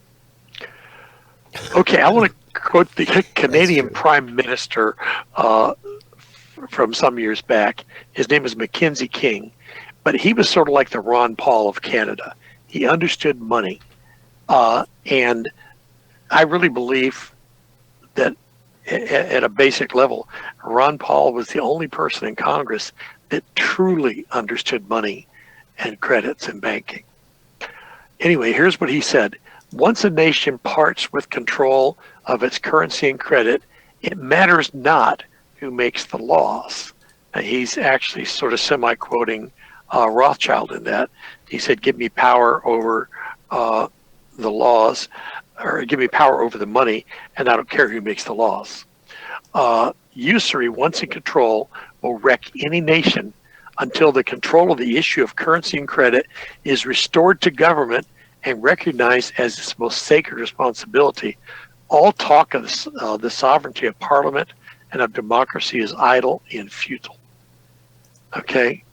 And this is a guy who really understood, because he was the very top layer of all the politicians in the country. He knew what was going on, and he was trash talking his own country. It's not just the United States, in other words, that has had its money stolen from it by central banking. All right. Here's a guy named Wright Patman. And by the way, he was a Democrat, but he was a fiscal hawk. He was the chair of the Banking Currency Committee in the House from 1963 to 1975. So he kept his position for 12 years, probably knew what he was talking about. Listen to the man. I have never yet had anyone who could, through the use of logic and reason, justify the federal government borrowing the use of its own money. I believe the time will come when people would demand that this be changed. I believe the time will come when they will blame you and me, everybody else connected with the Congress, for sitting idly by and permitting such an idiotic system to continue. He's describing our current banking system, folks. And by the way, in another place, he said, if the people knew what was really going on in banking, they would rise up in the streets with pitchforks and torches. I guess that was when he was feeling a little more rambunctious. But here he's speaking in Congress, so I guess he can't talk about riots and so on. So the naked truth is this. These statements were made during hearings of the House Committee on Banking and Currency on September 30th, 1941, before most of the people listening to me were even alive. Members of the Federal Reserve Board called themselves governors. Governor Mariner Eccles was the chairman of the Federal Reserve at the time of these hearings. Okay, he knows what's going on. Let's hear what he has to say. Congressman Patman asked him, how did you get the money to buy those $2 billion worth of government securities in 1933? Eccles, out of our right to issue credit money. Where did you get the money? Well, we just made it. Patman goes on. He says, and there is nothing behind it, is there, except our government's credit? Eccles answered, chairman of the Federal Reserve System, that is what our money system is. If there were no debts in our money system, there wouldn't be any money. So chew on that just for a second, folks. If let's say China, who's the only country big enough that has enough cash, could do it because they've got a lot of cash, they've got a lot of gold. If they decided for some reason to be nice and pay off our national debt, you wouldn't have any money. Okay. Because the money in your wallet is an IOU, it's debt. So the debt's paid off. Now you have no money at all. And here is the chairman of the Federal Reserve System saying, if there were no debt in our money system, there wouldn't be any money. What a concept. Isn't it? Wow. It is. It is indeed. Here's some more naked truth. Congressman Fletcher, a member of the committee. Chairman Eccles, when do you think there's a possibility of returning to a free and open market instead of this pegged and artificially controlled financial market we now have? Governor Eccles, never. Not in your lifetime or mine. We will never have a free and open market. As long as the Federal Reserve exists, that's for sure. So money is debt, and debt is money. There's no distinction between them. Interesting. We used to have real money, and now we just have debt. Remember Wendell Phillips, famous for this saying, eternal vigilance is the price of liberty? Smart guy. Think about this. Would you be able to answer this question, at least if you hadn't listened to last week, because I described how money was created. But a Canadian deputy prime minister asked hundreds of Canadian citizens if they knew how their money was created. Not one could answer correctly. So I'm not calling anybody ignorant, but No. if you don't know, if you're ignorant of the fact of how your money's created, it doesn't make you an ignorant person. It just makes you ignorant of that fact because it's been deliberately hidden from you by your government. But it's hiding in plain sight because they published this book, The Modern Money Mechanics. Get it? This is not me talking. This is the federal government itself admitting how they do it. But that's the way they can get by with this stuff. Remember, I made a quote from a guy, I remember who it was last week, that it's only the small secrets that need to be hidden. The big ones are accepted because they're so incredulous. If you go out and ask 100 people on the street, did you know that your money is created out of thin air? They'd all think you're a crackpot. So when they put it in writing and admit to it, just like the GLD people say that they don't have the bullion to back all the things, but they put it in the fine print that they know nobody reads. How many people had ever heard of modern money mechanics before last week or this week? Nobody reads it, but they can say, well, we told you, you can't complain about it because we told you. They just keep it hidden. So if money's not money, what is it? The real money, this is the actual picture I mentioned when John was on about the $20 bill. Mm-hmm.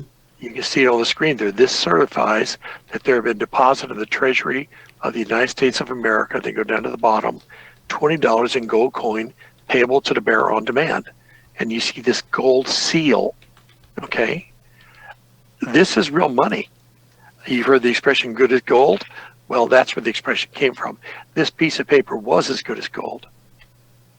It was. But this piece of, it was back in those days. This piece of money is as good as toilet paper because you don't see the gold seal there. You see the black seal of the evil empire, the Federal Reserve System. System. It's not quite wide enough. Just kidding. Oh, to be toilet paper? Yeah, you're right. It's not quilted. But is there anywhere on there that says that this is money? I don't see it. Nowhere. It says it's a Federal Reserve note. What is a note? A note is an IOU. So it says this note is legal tender for all debts, public and private. Mm-hmm. So you can pay debts with it, but it doesn't say anywhere on there that it's money because it's not. Okay? It's got a denomination of $20 on it, but that means nothing. So I think we'll stop there because I don't want to wear out my welcome here. And if anybody has any questions. Yeah, let me share with you a comment from Scott. And you know what, Scott? If you're still there, Scott was going to come on today and talk with you and I and Mike Kelly. But Scott, if you're still there hanging out, I don't know if you've got a headset or microphone. If you wanted to pop on for a minute and ask any questions, I just want to let you know that you're welcome. And I'm going to share his comment that he just put in.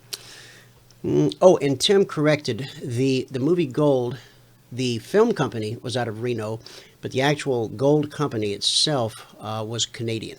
So, clarify that. Okay. Now, Scott said, when you pay or get paid for something, when you seek to build wealth or stash it away, or when you want to pass it along to the next generation, what kind of money do you want to use? Bitcoin served up the first opportunity to achieve the best of both worlds. Like most fiat money, Bitcoin is digital, and like gold, it's not government controlled. Why does it have value? For the same reason all money has value. At its core, Money is simply a form of consensus. It only has value because we, the people, say it has value. And the more of us who use it, the more valuable it becomes. Or because we think it has value. Exactly. We say it because we think. Now, one correction to that: Bitcoin or any currency is not fiat money. Right. A fiat is a government decree. So, like the currency you see here, signed by the Treasury of the United States, they say that this note is legal tender. So far, no government that I know of has said that any kind of cryptocurrency is legal tender. So no one is obligated to take it. That's why you can't go to the store and buy stuff with Bitcoin. There's a few places that are. So, some stores you can actually, but yeah, I don't want to detract from your point. You can't require that they take it. Right. Whereas if you give them a $20 bill, they have to give you $20 for the stuff. Now, it's possible. I've been reporting on this in Conservative Truth that several central banks are considering issuing their own cryptocurrency. And if that happens, then it would be fiat, because then by government fiat or by government decree, they're issuing or they're saying that this is money. It still doesn't make it money. Okay. It's just the government saying it's money. Bill, in the oh, I'm sorry. Go ahead and finish it. I just want to add, I've got a question for you, but go ahead. Okay. And the other part of that is true. As long as people believe that something is money, I don't care what it is. Cow patties. Gilligan used seashells. Yeah, they actually used seashells. There's one culture that used beads and leather and different kinds of things. Cows have been money. Mm-hmm. But as long as everybody agrees that it is something that they all trust, that it works. But it's like musical chairs, Dwayne. You know, you go around and around and the music stops and they pulled out one chair and somebody's left hanging. Okay, so let's use a $20 bill or a cryptocurrency coin. As long as people believe that it's real money, then people will take it. But once people lose faith in it, the last one holding it is like the last guy in musical chairs. Yep. That has never happened with gold, and it will never happen with gold, because it's the only money that's been accepted for 6,000 years of recorded history as money. So I believe in. And I like the fact that God created it, not man. Yes. Now, I like cryptocurrency as a trading vehicle. I would never consider it a wealth preservation vehicle, because they say, and I believe that the blockchain is pretty much impenetrable. But every computer programmer I've ever spoken to, even those who program Bitcoin and or blockchains and coins for other things, they all say the same thing. They say, if a computer programmer can invent it or create it, a computer programmer can hack it. Sure. And we've seen some pretty scary things happen with people's Bitcoin accounts. Incredibly sophisticated things. Absolutely. Yeah. So, I think it's great for trading. And I think it's great as an investment. As far as the term you just used, wealth preservation, I don't know that we can go out on that limb just yet. But we see it as although we're not using it currently as an intraday trading vehicle, we are looking to do that in the very near future.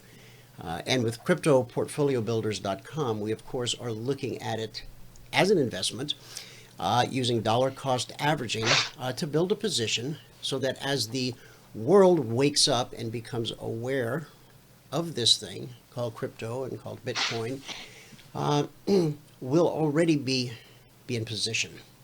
You know, it's like buying tech stocks in 95. It's speculative, sure. You don't want to put your whole portfolio in it, but does it bear some attention? Well, we certainly think it does. And you do as well, obviously. Yeah, because I'm very much involved in cryptocurrency, but everything we say and think we know about cryptocurrency today, 10 years from now, it's going to be way different. Think about what people said about cryptocurrency in the last 10 years when it first came out. It's a hoax. It's going nowhere. It's worthless. You're just stupid. You're pouring money down the drain. And people have made millions and billions of dollars with it in the last 10 years. So the way we look at it has changed totally. And I believe it's going to change just as much in the next 10 years. And hopefully it will be to the good side. You know, in other words, it'll become more and more valuable and more widespread in use, and more stores will accept it. You know, Mike Kelly has bought several houses and a number of vehicles using Bitcoin. So it's definitely a medium of exchange, no question. Are you up to speed on Facebook's crypto? They're rolling out Libra. All I know is market till next year. I've heard that it's happening. That's about it. Okay, so, it's really a huge thing because right now, sophisticated investors, geeks, and people in between, like myself, we understand what cryptocurrency is, what the potential for it is, and the risks involved, etc. But we're just a tiny sliver, of the world's population. On the other hand, 1.9 billion people, is that the correct number? I think. If not, somebody correct me. 1.9 billion people speak Facebook. They understand Facebook. They may live in a mud hut on a savanna on the plains somewhere in Africa, but in that mud hut, they've got a $8 cell phone from China, and they have a Facebook account. That is going to give them access to world capital markets, because no one has to convince them of anything, because Facebook has put its seal of approval on it. Now, every year, the initial focus of Libra, which is the name of the the crypto, the initial focus is going to be international remittances.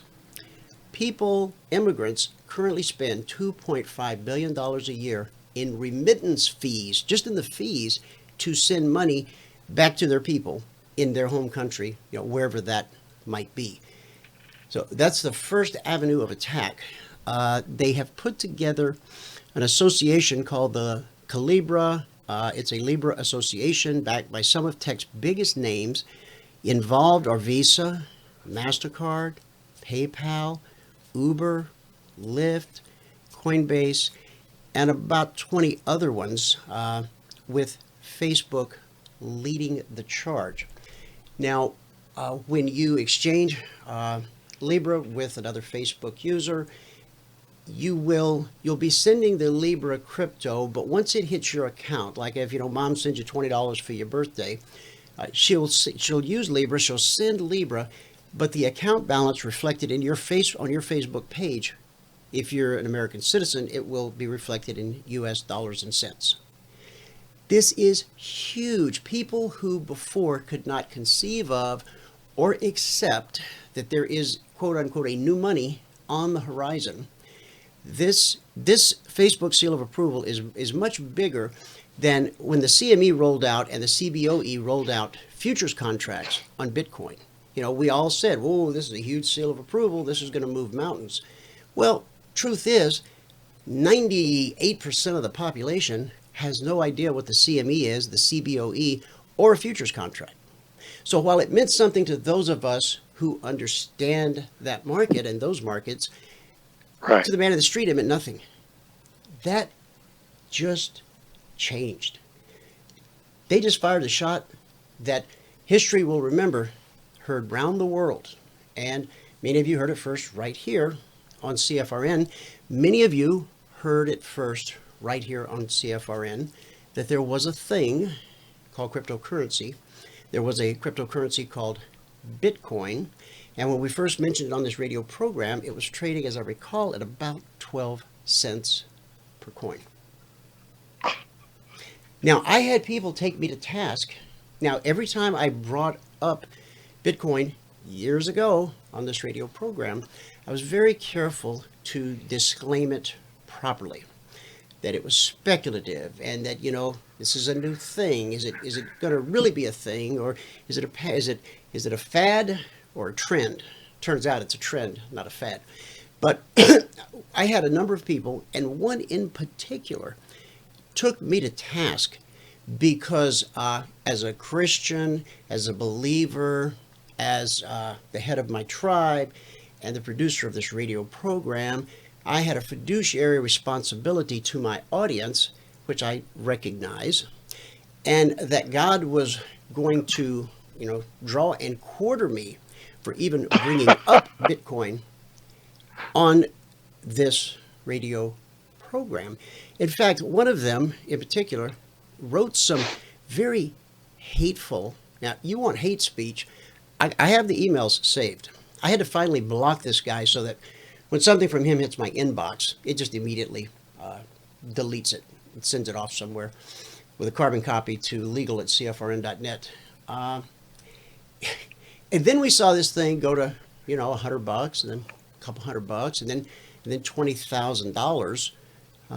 At which point, one morning, the world woke up, the collective consciousness, and said, "Hey, wait a minute!"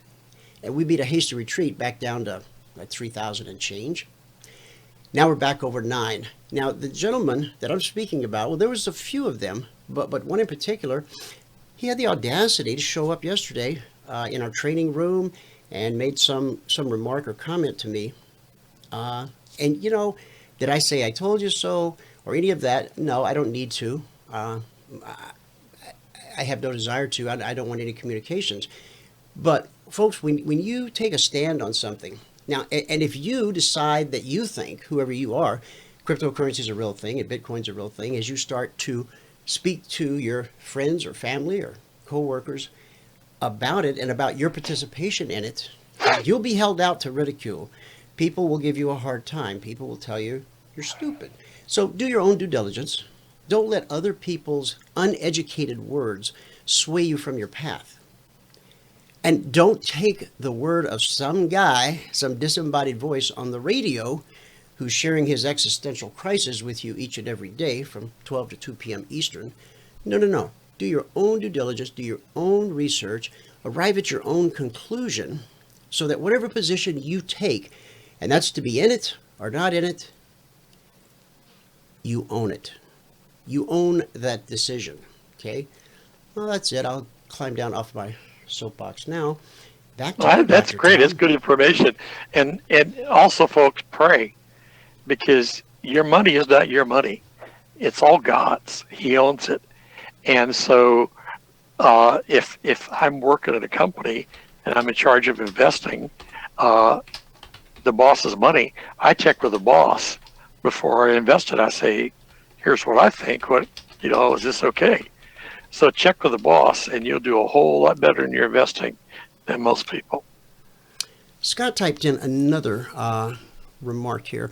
Bitcoin's rise from 20 cents to $20,000 shocked the world of investments. As a consequence, the doors are slowly opening that will one day allow hedge funds and other Bigfoot institutional investors to pour money into cryptocurrencies, and that is literally happening as we speak. Some of the news I shared earlier. Mike and I have a hedge fund right now that's investing in cryptocurrency. So we wanted to talk. It's not going to happen. It's happened. The Bitcoin price rally seems to have stalled near $9,300, with the price volume analysis suggesting scope for a minor pullback to about 8,700. Record open interest in Bitcoin futures listed on the Chicago Mercantile Exchange indicates a surge in institutional interest.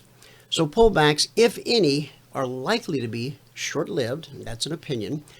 The long-term technical charts indicate scope for a rally to 10,000 and above. And I think really that's what a lot of folks are are watching. I said this on the radio show yesterday.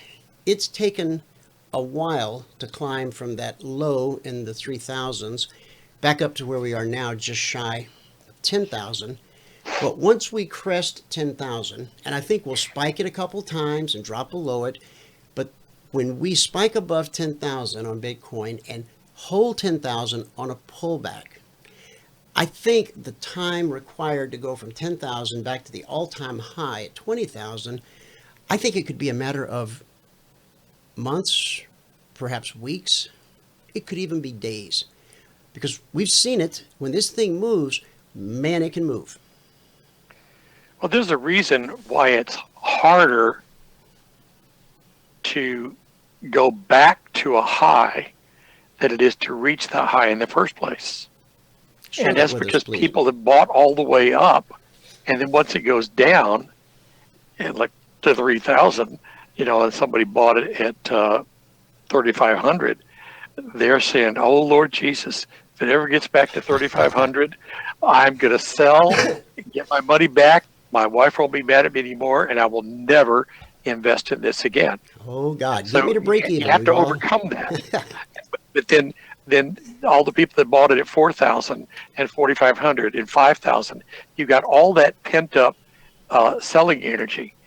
But once it breaks through 20,000 again, and it will, then it's going to be a lot smoother sailing because you don't have that overhead supply.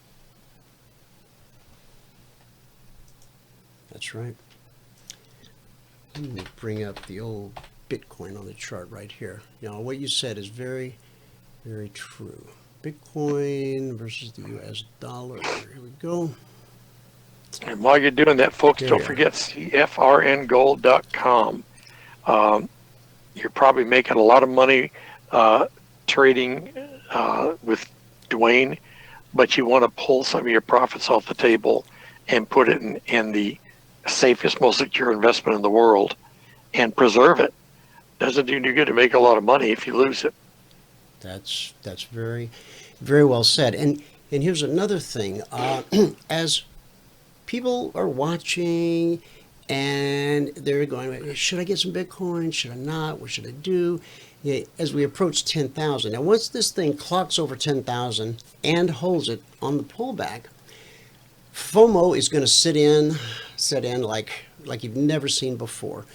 Because all of a sudden, people are going to realize what a horrible mistake they may have made by not buying Bitcoin, at 3,000 or anywhere under 10,000, because now it's back above 10,000 on its way to 20. And because it's difficult, I could have bought it, a month ago, at 6 or 7 or 8,000. Now it's 11,000. It's hard to cut that check. And that's when people will start looking for low-cost alternatives to Bitcoin. Now, you'll remember all the hubbub we had with the ICOs and all of that back in, I guess we'll call it Bitcoin's heyday, when it was on that monster rally. It spawned an awful lot of other cryptocurrencies. Some are still around and some aren't. I'm pleased to say that we weathered the crypto winter quite well, and we are ready to, as we get back above 10,000 on Bitcoin and hold that pullback, we are ready to begin our public awareness program of CTG, the Christian Traders Cryptocurrency. I heard yesterday that someone who's in the news, for the life of me, I can't think of his name at the moment. It is a, hang on, give me 1 second. Catholic based crypto. Rick Santorum. Rick Santorum is backing a Catholic-based cryptocurrency. So he's a niche inside of a niche. Our niche is the global Christian population, which stands at 2.4 billion Christians worldwide.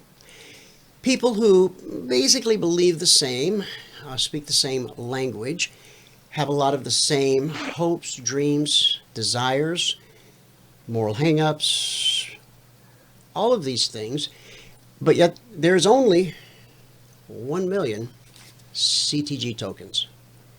Do the math, 2.4 billion Christians, 1 million. If everybody wanted to own just one CTG because they can, well, there wouldn't be enough to go around. Luckily, CTG can be purchased the same as Bitcoin, fractionally, so you don't have to buy. Those who want to buy Bitcoin, you can go to the ranch market, to the Coinstar machine, and you can buy $5 worth of Bitcoin. I told you about this already, but I don't think I told you that I went back the other day and actually made the purchase. The first time I was there, the machine didn't appear to be working properly. But you're familiar with Coinstar, right, Dr. Tom? Yes. You take your piggy bank in and you pour the coins, it counts it for you, you don't get your hands dirty, and then they take a small percentage for the service of the machine. Now, when I first saw this, I go, wow, this is anonymous Bitcoin, because it clearly said you can't use a credit card, you must use cash. So I thought, wow, the whole thing about, or one of the major characteristics of Bitcoin was that it was supposed to be anonymous, and it never has been, really, because of the KYC, know your customer rules, and all of that. All the exchanges, you got to show them 9 forms of identification to get an account open. So I thought this was that. Turns out it isn't, because as I was getting ready to make my purchase, it came up on the screen and said, you're going to get a receipt after your transaction. You must then go to your computer and go to coinme.com, open an account. Doesn't cost anything to open the account, but you have to provide all the identification. And then once you have an account at the exchange, coinme.com, then you type in the code on your little receipt, and then they will credit that $5 of Bitcoin to my account on the CoinMe exchange.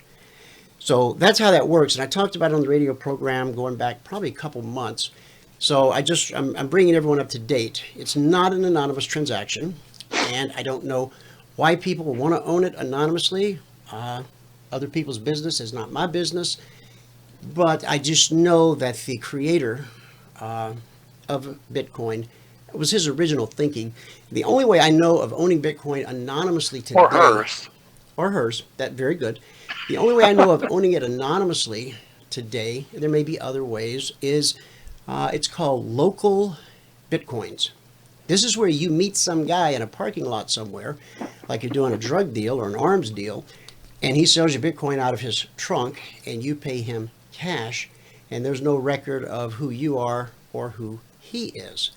Now, obviously, this person is taking a pretty heavy percentage to provide this service to you, because he has to have some motivation. But I talked about this once before on the radio. Folks, if you ever just choose to go this route for whatever reason, and I'm not suggesting that you should, Excuse me, be Dwayne. careful. Yeah, go ahead. I just looked at the clock. I've got to jet. I've got a call. All right. That was You get out of here. You get out of here, and I'll see you tonight. Thanks. I love you. Take care. See me. Bye-bye. All right, bye-bye. Now, if you choose to use these local Bitcoin, here, let me just bring it up, show you what it looks like. I've not used it. I can't speak for it. What I do know is that you're meeting someone in a parking lot or a coffee shop somewhere, and they know that you're coming there carrying cash. Need I say more? Well, I guess I could, but I certainly don't need to. If you go out to buy a computer off Craigslist and you're meeting some guy in a parking lot and you're carrying $1,500 cash on you, you need to be careful. Take somebody with you. And again, I'm not suggesting that this is something you should do. I'm just reporting the news. Local Bitcoins. Buy and sell Bitcoins near you. Instant, secure, private. Trade Bitcoin in 7,600 cities, 248 countries, including the U.S. Payment. Oh, this is where you would send a money transfer, I suppose, through Walmart. So that takes away carrying the cash on you. Okay, let's first, what price are we at on Bitcoin right now? $93.56. This is $92.51. Doesn't make any sense, right? They're not going to sell it for less than what, you get my point. What else they got here? This is the first time I ever looked at this. eBay, Amazon, Steam, that's how you can pay for it. Vanilla, Uphold, Co-op Credit Union. Read the terms. Zelle, Wells Fargo, Chase, Bank of America. Oh, this is Easy Coins. This is the buyer. Ah, these are sellers. These are buyers. These are people that want to buy. All banks and credit unions in Yuma, Arizona. Okay, so this guy's saying that I want to buy. What is he saying? Let's click on this. See what he's really saying. Trade volume 50 to 100 bitcoins. Number of confirmed trades 100 plus with 83 different people. Feedback score 96%. Real name verification 19 trusted. 2 rejected. First purchase count. Trusted by 25 people. Blocked by 2 people. Interesting. Trusted buyer says, I'll do business with you anytime. Captain Cook. And please pay attention to the screen. Topics discussed on this radio program are the opinions of our host and guests, not CFRN. This program is not to be considered as an offer to buy or sell any security or futures contract or cryptocurrency. Trading is risky and not suitable for all people. You can lose all of your money and then some. Always consult with a licensed investment professional before making any investment decision. And always trade with a hard stop loss. Trading is different than purchasing, different than investing. Okay? So, let's leave that there. Let's pop over to the S&P real quick. Last night, we had a Concierge Trade Alert that said to consider being long the S&P 500 Emini Futures, 29.57. We ran up to 29.64. So that would be a 7-point rally. We had a Logic 247 alert. Now remember, the Concierge is a static report issued typically at the beginning of the session after Globex opens. Last night they didn't go out until after the London Open, but that's an anomaly. Okay. Logic 247 is a dynamic alert, that is opportunity as it develops in real time. So the Logic 247 had said consider being long 29.52. Stand by. Just pull this up, so I don't have to do it from memory. Consider being long 29.52 to 54. Final target 29.60. Trail if possible. That's what tip means. So as we hit that final target at 29.60, that's an 8-point move. Okay. Trail if possible. That means unless the chart is telling you that the move is potentially over, then you might consider staying in the move. Of course, CFRN partners and passport holders have known since Monday morning at 6:15 a.m. Eastern that 29.64/65 is potentially good resistance, because when price approaches a weekly trading zone from below, we expect it to be good resistance until it isn't. When price approaches a weekly trading zone from above, we expect that zone to be good support until it isn't. It is.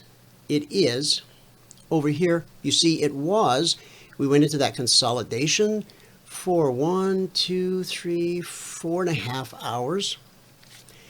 And then it wasn't. Then the market decided, remember, price is always trying to get to a weekly trading zone. Your mission, should you choose to accept it, is simply to determine from any given point on the chart which zone is price demonstrating right now that it's trying to get to. I posted a chart last night that speaks well to that concept, and let me just show you that real quick, because it might, some things might start to really make sense.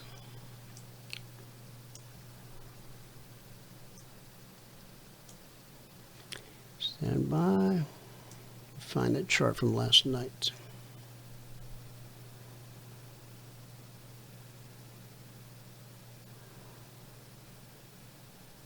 Here we go. Just drag it up. So I published this in the Telegram channel last night. I'll blow it up for you. Does anyone see the next high probability move in crude? Okay. This is what the chart looked like when I posted. Okay. These are this week's weekly trading zones. And I'll ask you, the audience, just looking at this chart, if price is always trying to get to a weekly trading zone,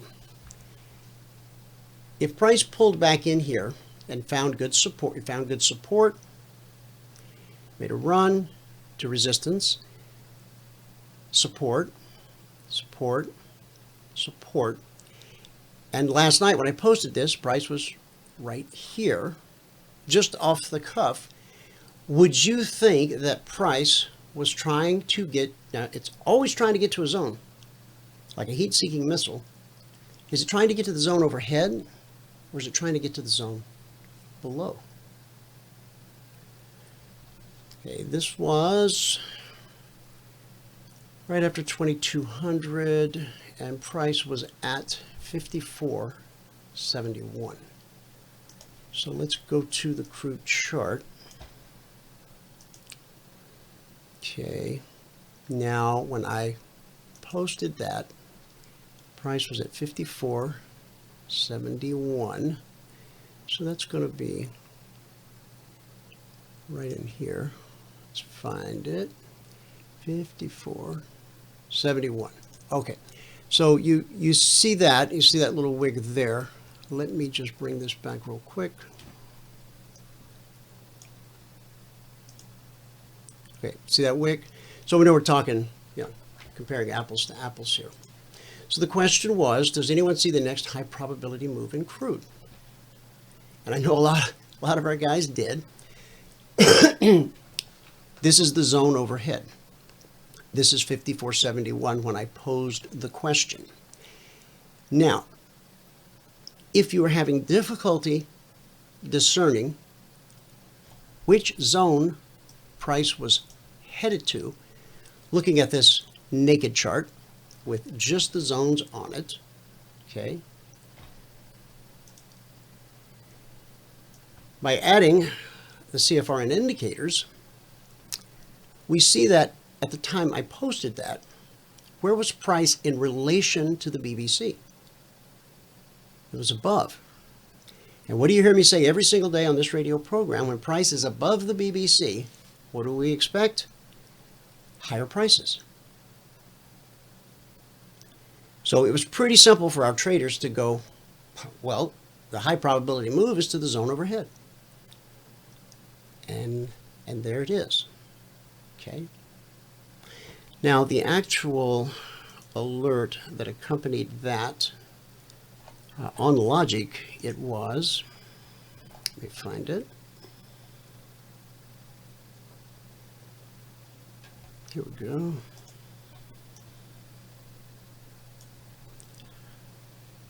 Crude, consider long, crude, 54.85, just right here, to 54.95, to 55.30, to 55.85. Why 85? Remember what I said earlier, that I say every day? Zones are an area, right? So, look at that. Hang on, let me pull this down. Now, remember the final target on that move, the zone's at 55.90, and on the alert, final target 55.85. Swing high of this candle, 55.85 to the tick. Does that make me the smartest guy in the room? No, not at all. Not at all. I can't say that with enough emphasis. It simply means that I understand our methodology, the indicator set that Michael and I put together. I understand how that works in relation to price. I understand that price is always looking for the next weekly trading zone. It's always trying to get to a zone, be it the zone above or the zone below. That's what it's trying to do. And so all I had to do was put my zones on the chart, put the CFRN indicators on the chart, and it certainly did not require a degree in rocket science to read what this is saying. Oh, price is trying to get to the zone overhead. And it did. Now, does price always do what we see as the next high probability thing? No. No, it doesn't. Does it happen a high percentage of the time? Well, it does. I guess. I mean, you're here every day on the radio show watching. I do the recap. You see what's posted. So I'll leave that for you to answer.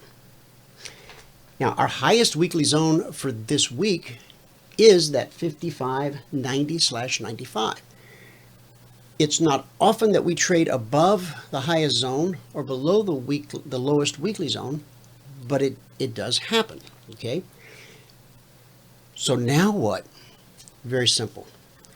We will wait for a pullback to the BBC, and then I will look to put out an alert that says to consider being long, just shy of the swing high. If it dropped right now, it would probably say something like, consider, on a pullback to 56.40, consider being long 56.50 to 57. It's a $500 per contract move. This right here is a $1,000 per contract move. Is there an exit signal? There is. And it's right there. How does that work? Okay, we had a final target, but there will be times when there's a lot of momentum behind a move, up or down, and getting out at a fixed hard target is not always the best thing to do. Can you? Of course you can. You can get out anywhere you want. It's discretionary trading. You do what you want. In fact, this is what I call, where'd it go? Hang on. This is what I call bird dog trading. Bird dog trading, what's that? We find them, you pull the trigger. That's going to make a great commercial when I finally get it all rolled out, right? Okay. Look for it on CNBC. Did we get an exit signal here? In other words, you might have said, well, that thing said tip, trail if possible. Okay, so we're here, we're at the zone. What we're looking for, this is what an exit signal looks like on an extended move using our methodology and our indicators. This little black line, the step line, crosses the blue line, the CFMA1, and once it crosses, we're looking, because this is an up move, we're looking for the first red candle to close below the step line after it crosses over. That would be this candle right here. So you could have been in that from the entry up to the final target at 55.85. If you decided to see if we were going to go any higher, okay, this was your exit signal right here. The close of that candle was 55.68. Okay, so staying with it in this case might have cost you a few dollars. But think about this. What if this candle had not closed below the step line? Let's say in the final few minutes of this 30-minute candle, it turned green and just closed green. That's all it had to do is close green, and it would not be an exit signal. That means you would still be in the move until this candle right here, which closed at 56.90. That would be another $1,000 per contract that the market made available. Important to understand, well, we don't make anything available except the alert. The market does all the heavy lifting. Okay? I have already covered the S&P, and I think based upon the information I just shared with you regarding that crude alert, I could pose the very same question right here, right now. What is the next high probability move in the S&P based upon our understanding of how markets work, based upon the lens at which we view markets, the lens that we view markets through, and the way we think? It's almost identical situation. Zone overhead. Does that mean it's going to go to the zone overhead? I don't know. How many analysts, how many people with a methodology or an indicator set to sell you will look you in the eye and tell you that they do not know what's going to happen next? Not a lot, okay? But I do, Michael does, we do, because we understand this great truth about markets and how markets work.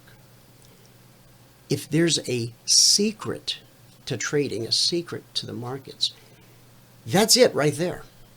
The secret is nobody on planet Earth, not man nor machine, knows what's going to happen next. But yet all the vendors out there spend billions of dollars a year on clever advertising, from commercials to emails, trying to convince you that they do know what's going to happen next. The fact that they've been able to get away with it for so many years, and nobody's called them on it, what can I say? Okay? This truth will set you free. Stop chasing every shiny object that comes down the pike. Just stop. It's costing you time and treasure. Let me ask you this. How much time and treasure have you already spent? It's not rhetorical. I actually want you to think about it. You don't have to tell me, but think about it. How much time and treasure have you spent trying to learn how to be consistent in the markets? Part two of that question. How much do you have left? The room got quiet. It's maybe not a happy thought, but it's reality. You already know how much time and treasure you've spent. You don't need to tell me, because you know. How much do you have left? Well, we might know how much treasure we have left, but none of us knows how much time we have left. So, will you continue to chase the shiny things, or are you willing to put aside preconceived notions, which, by the way, probably aren't working out, and look at the market in a different light? It would seem that if a person says, I don't know what's going to happen next, well, their fate is sealed. They could never be a successful trader or investor because they don't know what's going to happen next. Versus the person who says, I know what's going to happen next, but they're not dealing in truth. Again, the truth sets you free. By admitting to yourself and others that you don't know what's going to happen next, you free yourself up to see what the market is doing right now. Not what it should do, not what it could do. What is it doing? When we let go of the falsehoods, when we stop trying to fool ourselves and others that we can predict the future. See, God just didn't build the universe that way. We can know the future just about as well as we can change the past. If you can show me your ability to change the past, I'll buy your system, your methodology, your indicators. I'll shine your shoes. I'll carry your lunch. But, well, we know where that goes. Now, this is a real wake-up call for some folks who've invested a lot of time and a lot of treasure. Because there's something in our little rat brain that tells us, oh, baby, just one more indicator, just one more oscillator, just one more filter, just one more little, I'm so close, I'm so close, I'm so close, just one more thing. And I'll know. You'll know that you're full of it sooner or later. And so I'm just here to tell you now to try to save you some time and treasure. Now, is that a big pitch so you'll come get an education with us and use our indicators? I guess. I don't know. I'm not saying you got to get an education with us. I'm not saying we're the only people who deal in truth. I'm not saying that. I'm sure there's plenty of fine people out there, fine companies, fine methods, fine indicators where you can get a good education. They will tell you the truth about markets like we do, and they will help you achieve whatever level of consistency you're able to achieve based upon your understanding of how markets work. So, it's a shameless self-promotion, I guess, on one hand, and on the other hand, it is what it is. I told you the truth. Now you can take that and do with it whatever you want. You can continue down the same path, just know that you'll end up in the same place. You can continue using the same recipe, and please understand, you'll continue to bake the same cake. Or as Einstein said, you can just go insane, trying to get a different result from doing the same thing. You don't have to do a different dance with us. You can do it with anybody out there that will just be honest with you. Next time somebody tries to say something, go, okay, is this a predictive indicator? If they say yes, then you should probably keep walking. Then again, maybe they don't know the truth. That's probably a good litmus test. Ask some questions to find out if they actually know the truth, but they're just trying to keep it from you. Maybe they don't know. So if that person knows less than you do, I don't know if that's the right fit or not. Okay? What I want for each and every one of you in this audience is for you to become an educated trader, an educated investor. I want you to know what's really going on. Michael and I want you to know how markets work. Once you understand that, that puts you in a position of power. Truth is incredible leverage. If you have questions on anything that I've said, if you would like to discuss it further, send an email to support@cfrn.net. Call Valerie, 949-42-EMINI, 949-423-6464. She will help you set up a one-on-one mentoring session with myself or Michael. No charge. Now, CFRN partners and passport holders have unlimited access to one-on-one mentoring sessions.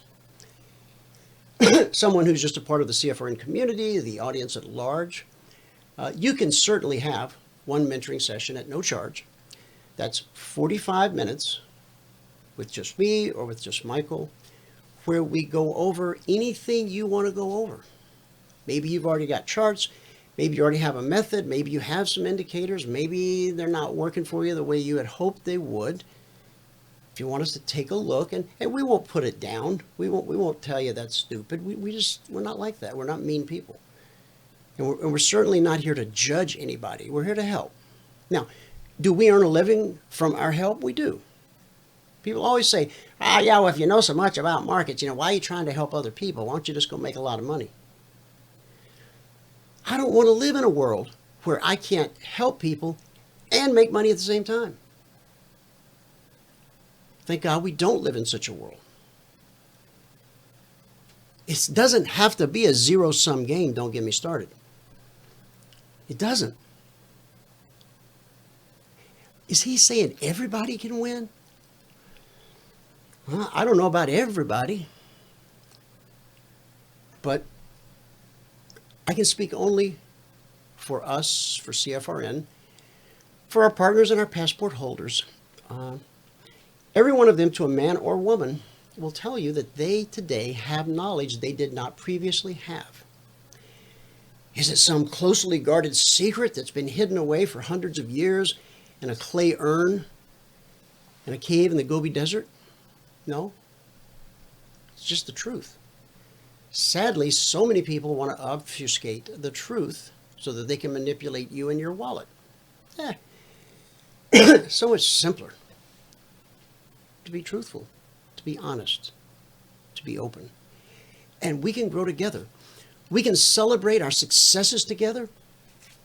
And when life throws us a speed bump, we can climb over it together, dust each other off, head for the next peak. All right. The Dow last night, considered being long, 26,700, led to an 87-point rally. Was there an exit signal? I bet there was. Now the Dow ran above the highest weekly trading zone. Okay. Now, the step line's in the process of crossing here. It's definitely crossed here, and this is a close below the step line. You see, this was not much of an extended move here. Let me go look. I think that's the logic. No, I think that's the CTA number. Let me look at the logic number. Hang on.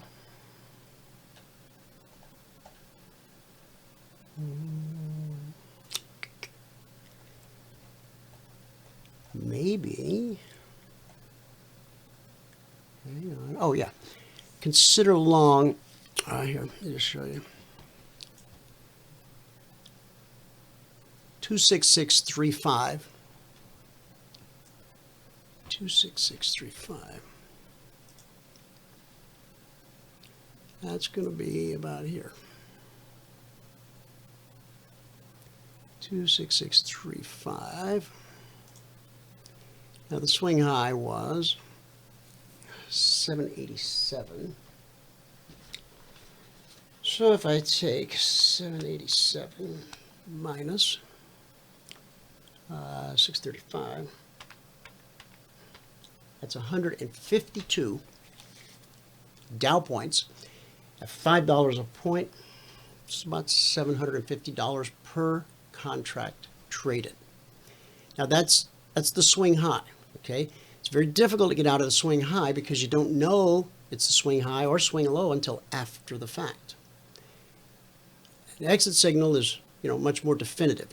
The close of this candle below this step line after it crosses over, that's the exit.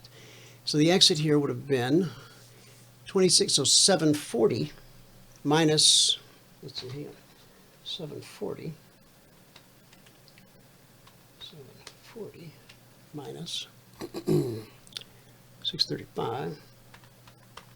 So I could have done that in my head. That would be 105 from the entry to the exit signal. It's 105 Dow points, $5 per point, $500 per contract traded.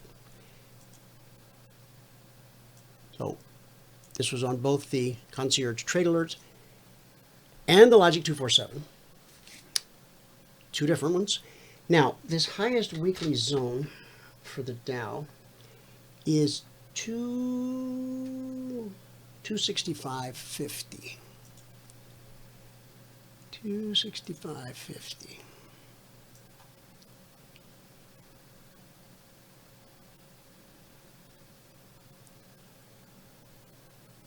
Sorry, 265.45.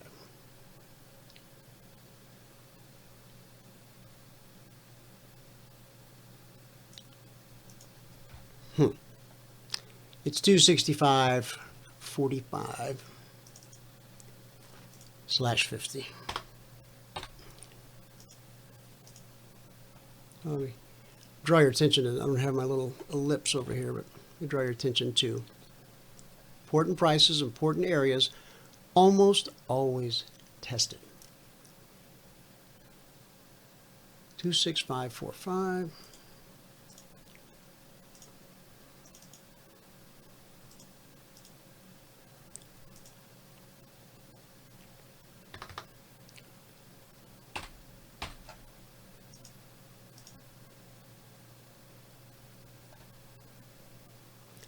I know, a little freaky, right? Yesterday on the Fed announcement, we spiked down to the zone that was put out Monday morning, 6:15. Ran to the zone, consolidated, ran to the zone, got rejected, came back to the zone, consolidated. Now we're just working our way back. Russell. Let's look at the Russell. We've got to move quickly here. On the Russell. A reminder, partner workshop tonight. So you'll receive your invitation. If you're a partner or passport holder, you'll receive your invitation via email sometime this afternoon. So last night on the Russell, what did we have to say? Considering along 1557.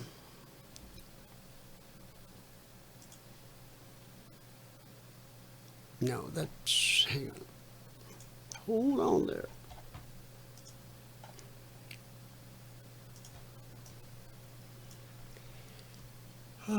Russell. Long at or above 1573. Not a lot of meat on that bone. The swing high, 76. So 3 points. Russell pays $50 per point. The NQ, the CTA was to consider being long at or above 77.90. So that's about a $600 per contract move. Crude, we've already talked about, $1,000 per contract move from entry to target, entry to exit signal, either one, and then an additional upside, and we are above the highest weekly trading zone. Excuse me. Gold, consolidation, move to the zone, consolidation, move to the zone, slice, up to the zone, and now we're just kind of melting our way back up to this area. Now the swing high overnight, 1397.70, 1397.30. Okay. Remember, important prices, important areas are almost always tested. Soybeans. Last night, consider being long at or above 908. And we put in a high at 917. So that's 9 points at $50 per point, $12.50 per tick, just like the S&P. No exit signal yet. This could be, in fact, if something doesn't change in the next 8 minutes, this will be the first close below the step line after it crossed over. Okay? So there you have it. It's now time for our good word for the day.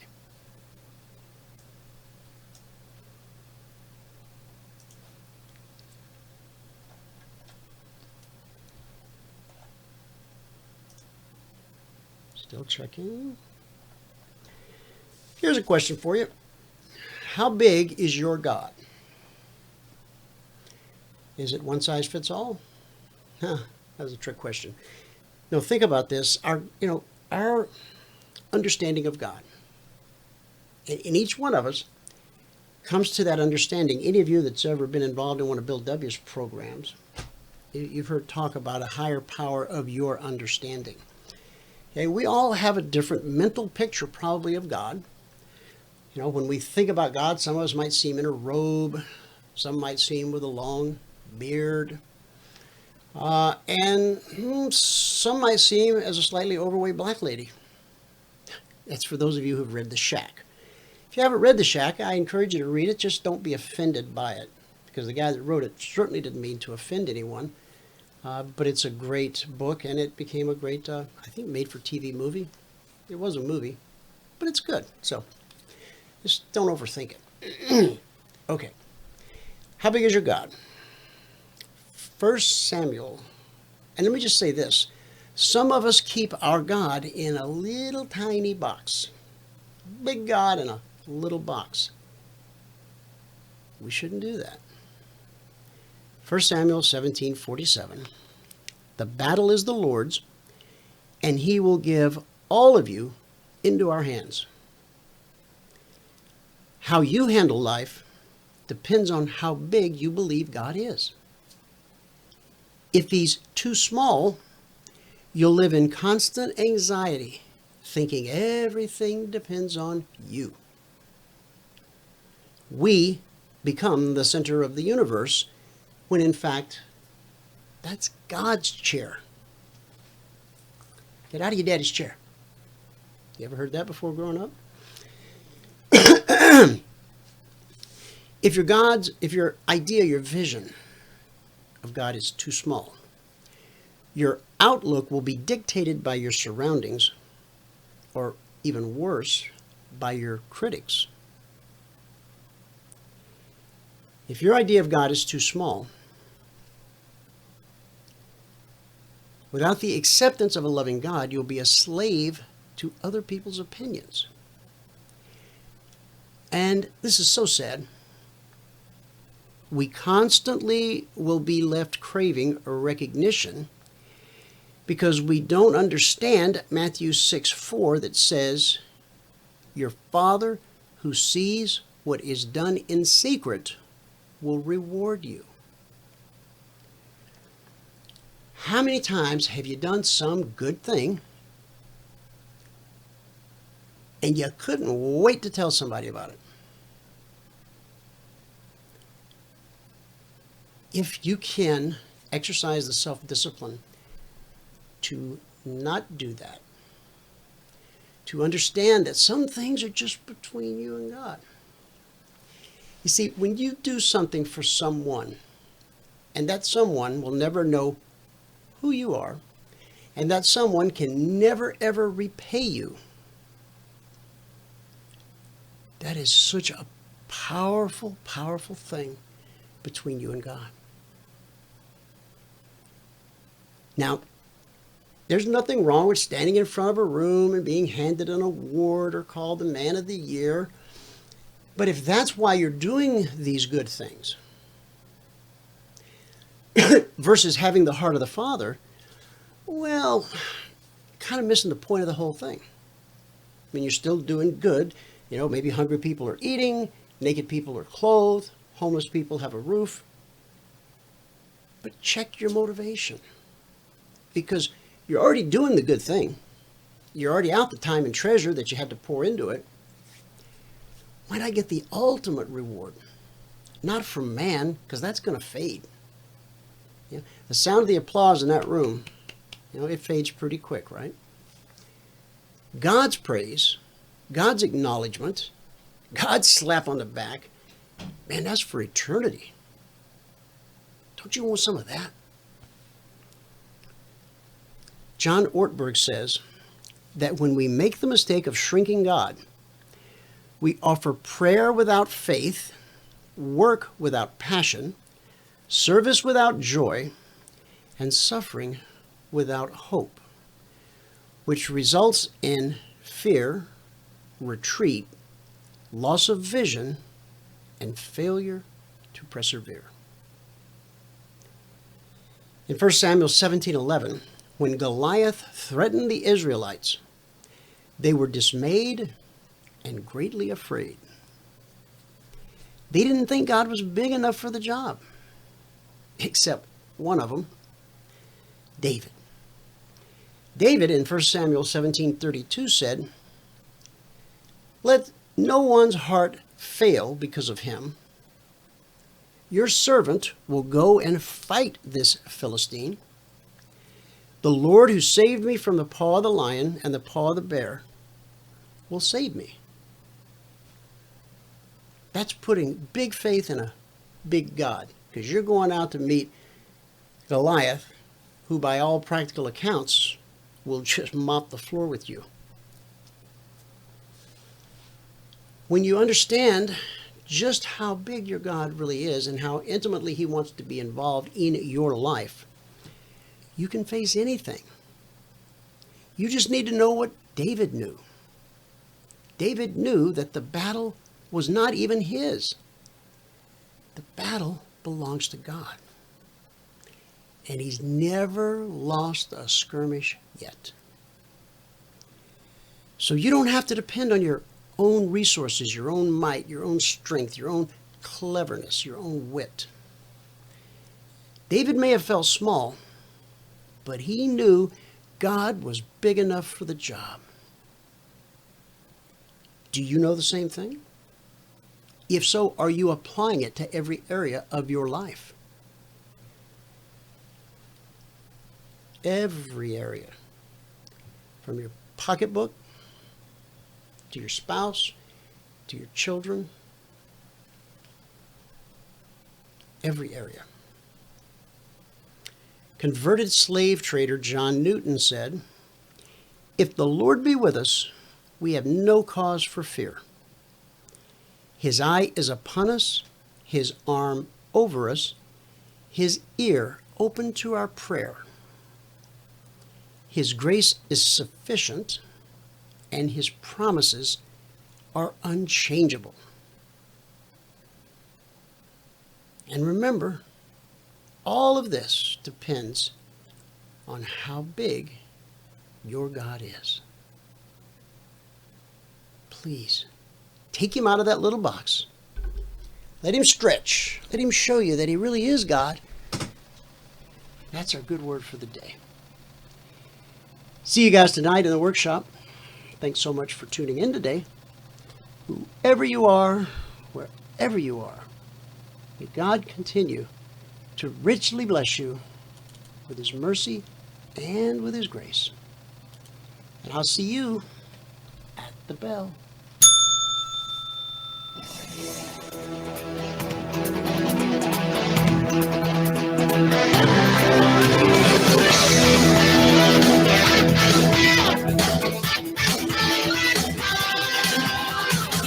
Remember this, there is no greater return on investment than to see a human life changed and given hope. As always, pray hard and trade safe. Any financial information discussed on this show is simply the opinion of our host, Dwayne Reeves, his co-hosts, and guests. To learn more about trading Emini Futures or to take a 1-week free trial in our live trading room, call 1-866-928-3310. 866-928-3310. Information discussed on this radio program should not be construed as a recommendation to buy or sell any security. Always do your own due diligence and consult with a licensed securities broker or financial planner before making any investment decision.